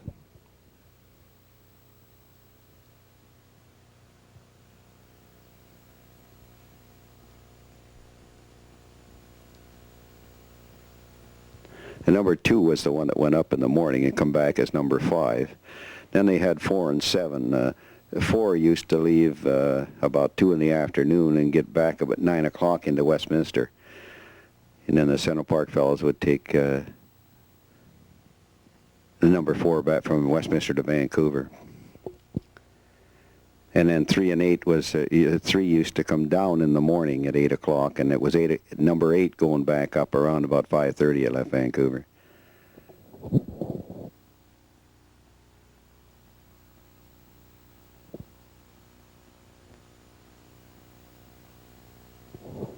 You know, there's what Front Street used to look like. Them boxcars are on the Great Northern track and the Great Northern interchange, waiting for the B.C.E.R. Electric to pick them up. Or the B.C.E.R. Electric have left them there for the Great Northern to pick up. As the tracks go over, there's the Great Northern, the CN, the CP, and the B.C.E.R. Electric. There he's going into the back of the Value Village there.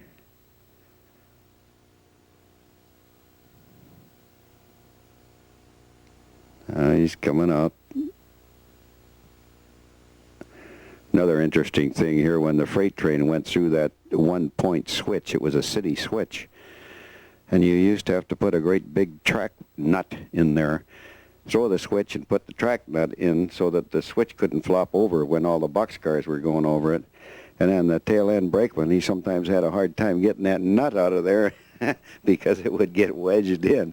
And he'd have to jab at it a couple of times with a switch iron and pick it up and then run after the caboose to get on. Here's the sad part. The old, this is the L4. They had a couple of these, the L6 and the L4, but they're taking the wire down, picking it all up. Story I heard, I don't know how true it is or not, but they had several huge rolls of this copper trolley wire by the track, and they went to pick it up in the morning and it was all gone. Somebody come along in a truck in the middle of the night, and very valuable commodity, that copper.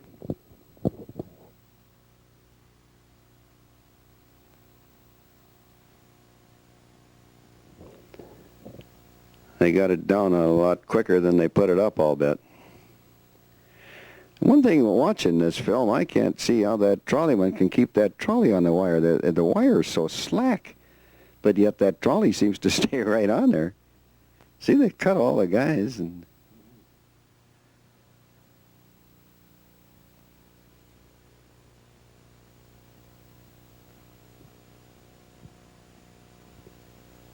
gets them great big cutters, and he snips them right off, and then the trolley wire drops loose.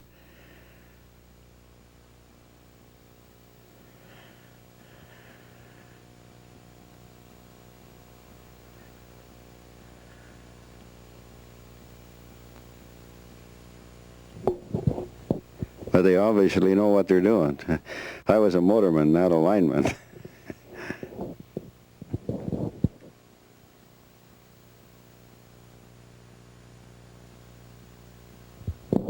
This is a sad scene, but wait a few more minutes, you'll see the saddest one.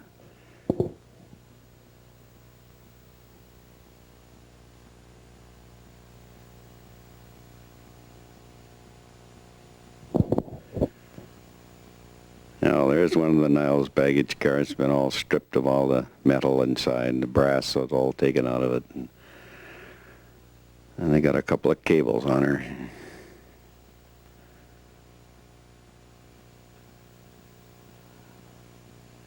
She's pretty rickety, too, now. She won't give up, though.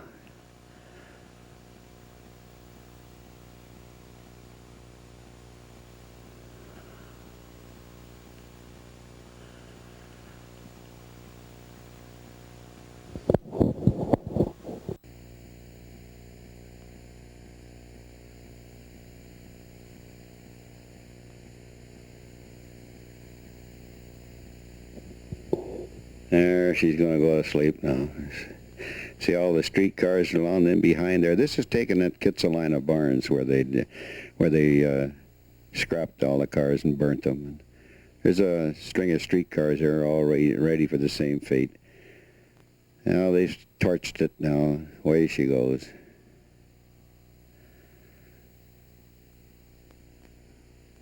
That shot of the line car taking the wire down was sad, but this is the saddest one to me. Of course, my father was a retired B.C. Electric motorman on the Marpole-Steveston line, and I was on there for a while. My brother-in-law retired from the B.C. Electric. He was a dispatcher. So it's kind of in the family. Likewise. My father was also on the transit side, not on the interurban, Frank, but on the city streetcar lines as a motorman and an instructor and a supervisor, etc. So I guess it runs in the family and it's in the blood, isn't it? Yeah, it sure is. Yeah, but this film is just. I just can't believe that somebody's had this so long and I hadn't seen it.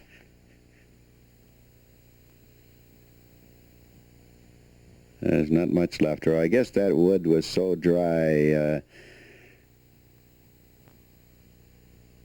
This would be about. I guess it'd be about 40 years old. I guess.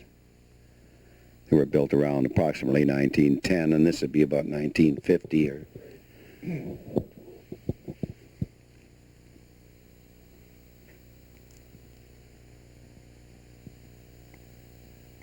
They would have all had to been rebuilt, and then they were actually obsolete because there were so many faster and lighter cars. So it had been very, very expensive to rebuild them or buy brand new ones at that time.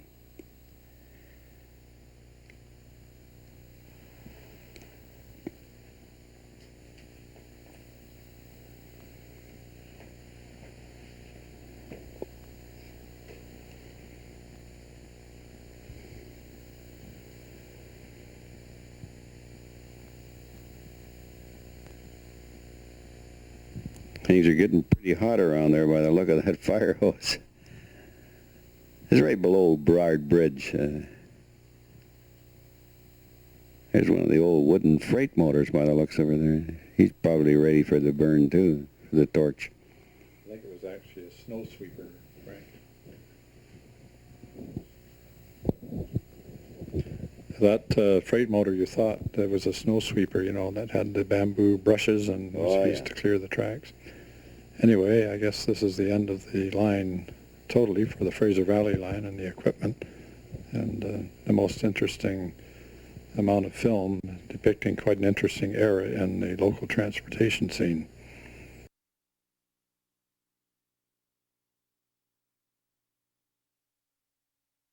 And now we jump to 1998, the Downtown Historic Railway, and here's Vic Sharman, one of our instructors, having some fun with some ladies in period costumes that were invited from the city. And here's interurban car 1207, driven by Don Bellamy, being pulled out for the first time at the official opening. This is at Moberly and 6th Avenue, also known as Leg and Boot Station.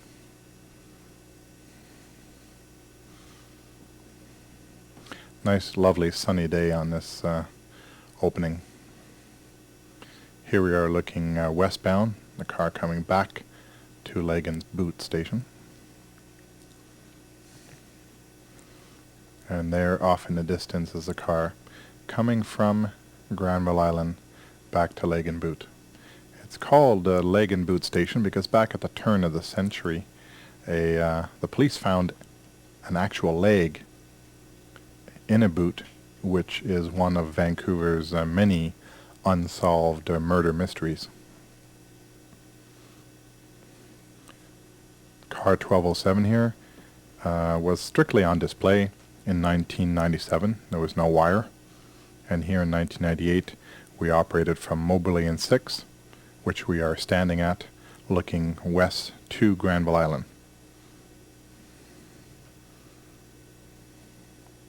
Car 1207 was built in New Westminster in 1905.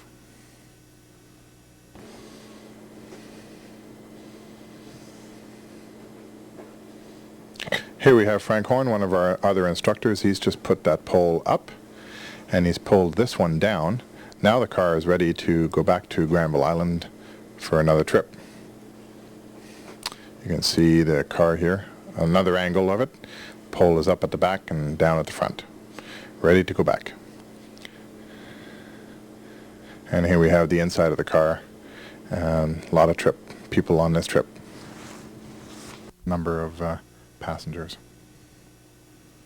Car very well done up. And here we are off to Granville Island with the flag people holding back the traffic.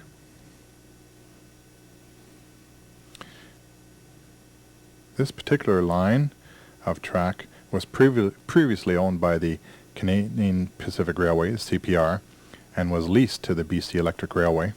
There was never any passenger service ever operated on this Falls Creek track, since it only ran to Yukon Street. East of Yukon was the Great Northern Railway. And here we are panning over to Frank Horn. And as you notice, he is standing, which is normally the way that the motormen were in the city. They ended up standing while driving. Better view of any obstructions and people running in front of the cars. And here we are slowing down because there's a break in the wall, and back on our way to Granville Island.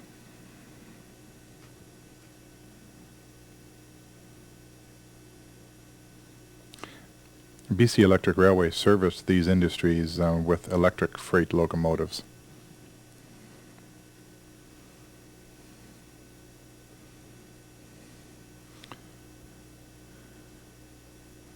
Slowing down here to say hi to someone, and then we'll be on our way back westbound towards Granville Island.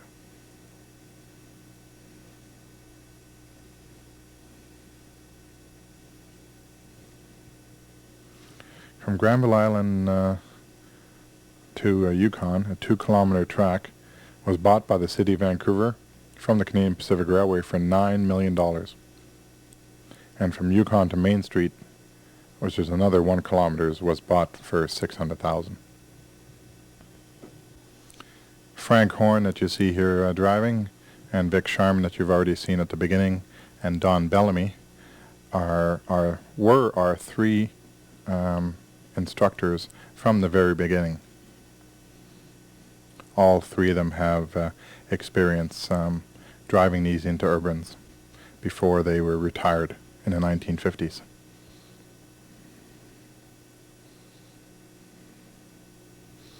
And we're pulling into Granville Island, and it looks like Frank is making a nice smooth stop.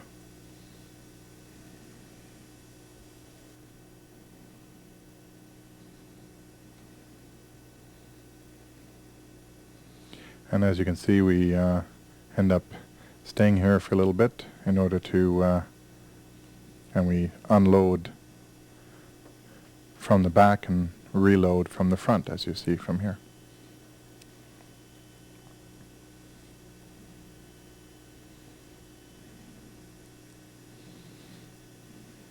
Another view from inside, and on our way back to Moberly and 6th Avenue, Leg and Boot Station.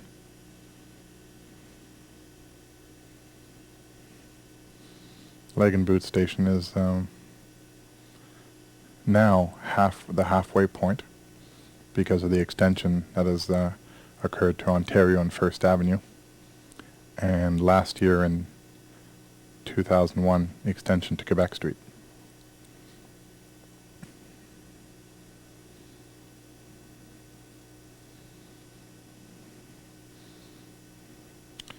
And we see off in the distance the interurban coming back into Granville Island Station.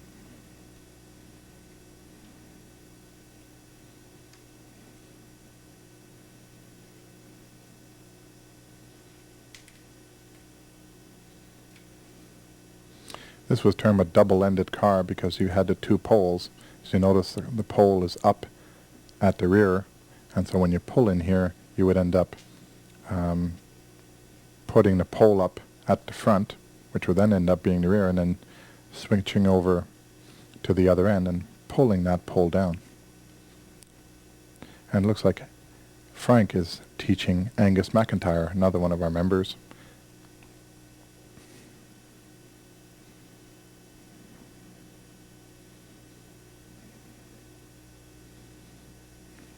As you can see, we disembark now from the rear of the coach.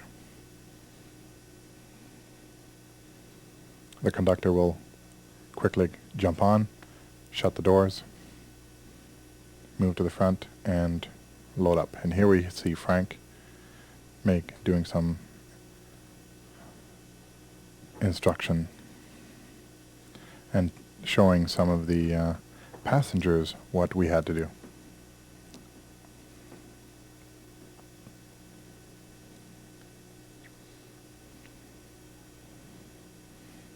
Now you see the pole is up at the rear, pulled at the front, and ready to head back. And there is Angus McIntyre. He's our treasurer, and there's Frank Horn. Frank drove for the BC Electric from 1946 to 1951 on the Burnaby Lake, Central Park, and Chilliwack lines, and then worked from 1951 until 1985 for the Great Northern Railway.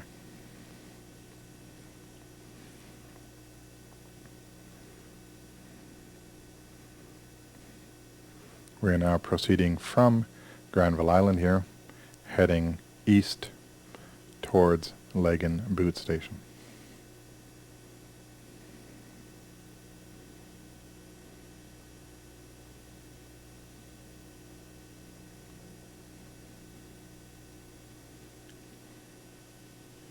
Like I said before, 1207 was on display only in 1997. It operated from Granville Island to Moberly and 6 Legan Boot Station in 1998. An extension to Ontario and First Avenue was in 1999 when car 1231 joined the fleet, and then eventually an extension to Quebec Street in 2001.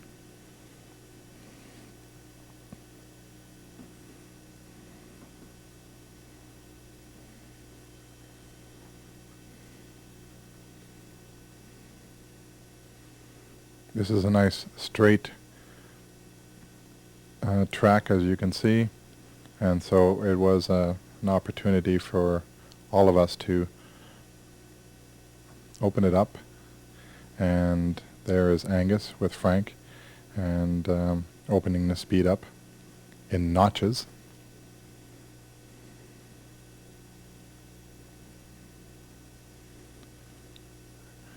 And then shutting it right back and just letting it roll. And as we approach Moberly and 6, we will have to slow down and wait for the flag people to give us permission to come through after they have stopped the traffic.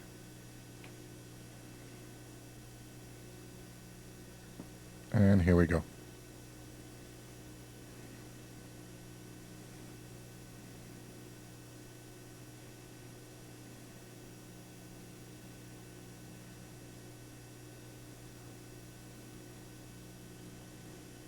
This is Angus McIntyre driving, so we'll see if he can make a nice easy stop. And yes, he does.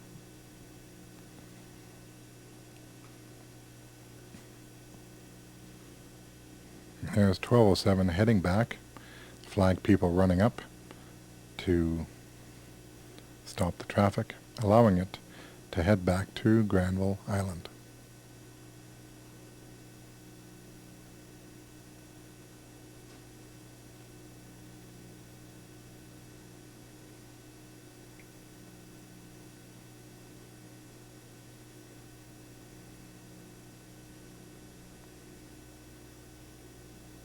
And there's Dale Laird, superintendent. Today he was a flag person. And here we are in 2001. We're looking east, and we have car 1231 approaching the passing track. Car 1231 is a St. Louis car built in 1912.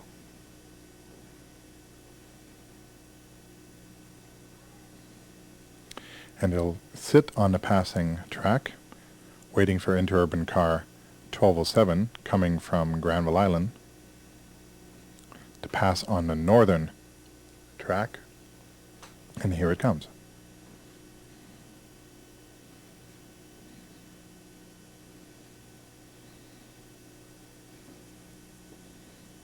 There it goes towards Ontario and First Avenue, and eventually Quebec Street. At this time, I'd like to thank Vic Sharman and the late Ken Hodgins for making the original footage. Thanks also to Vic Sharman and Frank Horn for their commentary, which was added in 1990, 40 years after the original footage was taken. Here we see car approaching, coming up the 3% grade, car 1207, coming back from Quebec Street. And there it goes. Thanks to BC Transit for restoring interurban car 1207, who we see taking off going towards Granville Island. Thanks to Mayor Philip Owen of Vancouver and City Councillors for their support and continued financial support of the Downtown Historic Railway. Thanks also to former Vancouver Councillors Don Bellamy, Vic Sharman and Frank Horn for being at the Downtown Historic Railway nearly every week and over the past 4 years, training all of us volunteers. Thanks also to Jesse Jehudi of AAA Movies for helping produce this video. Here we see the car coming down at 3% grade, coming down quite quickly. Car 1231, and there it goes.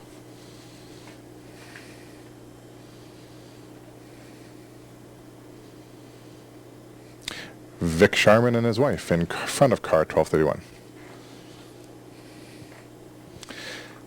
And there's car 1231 again.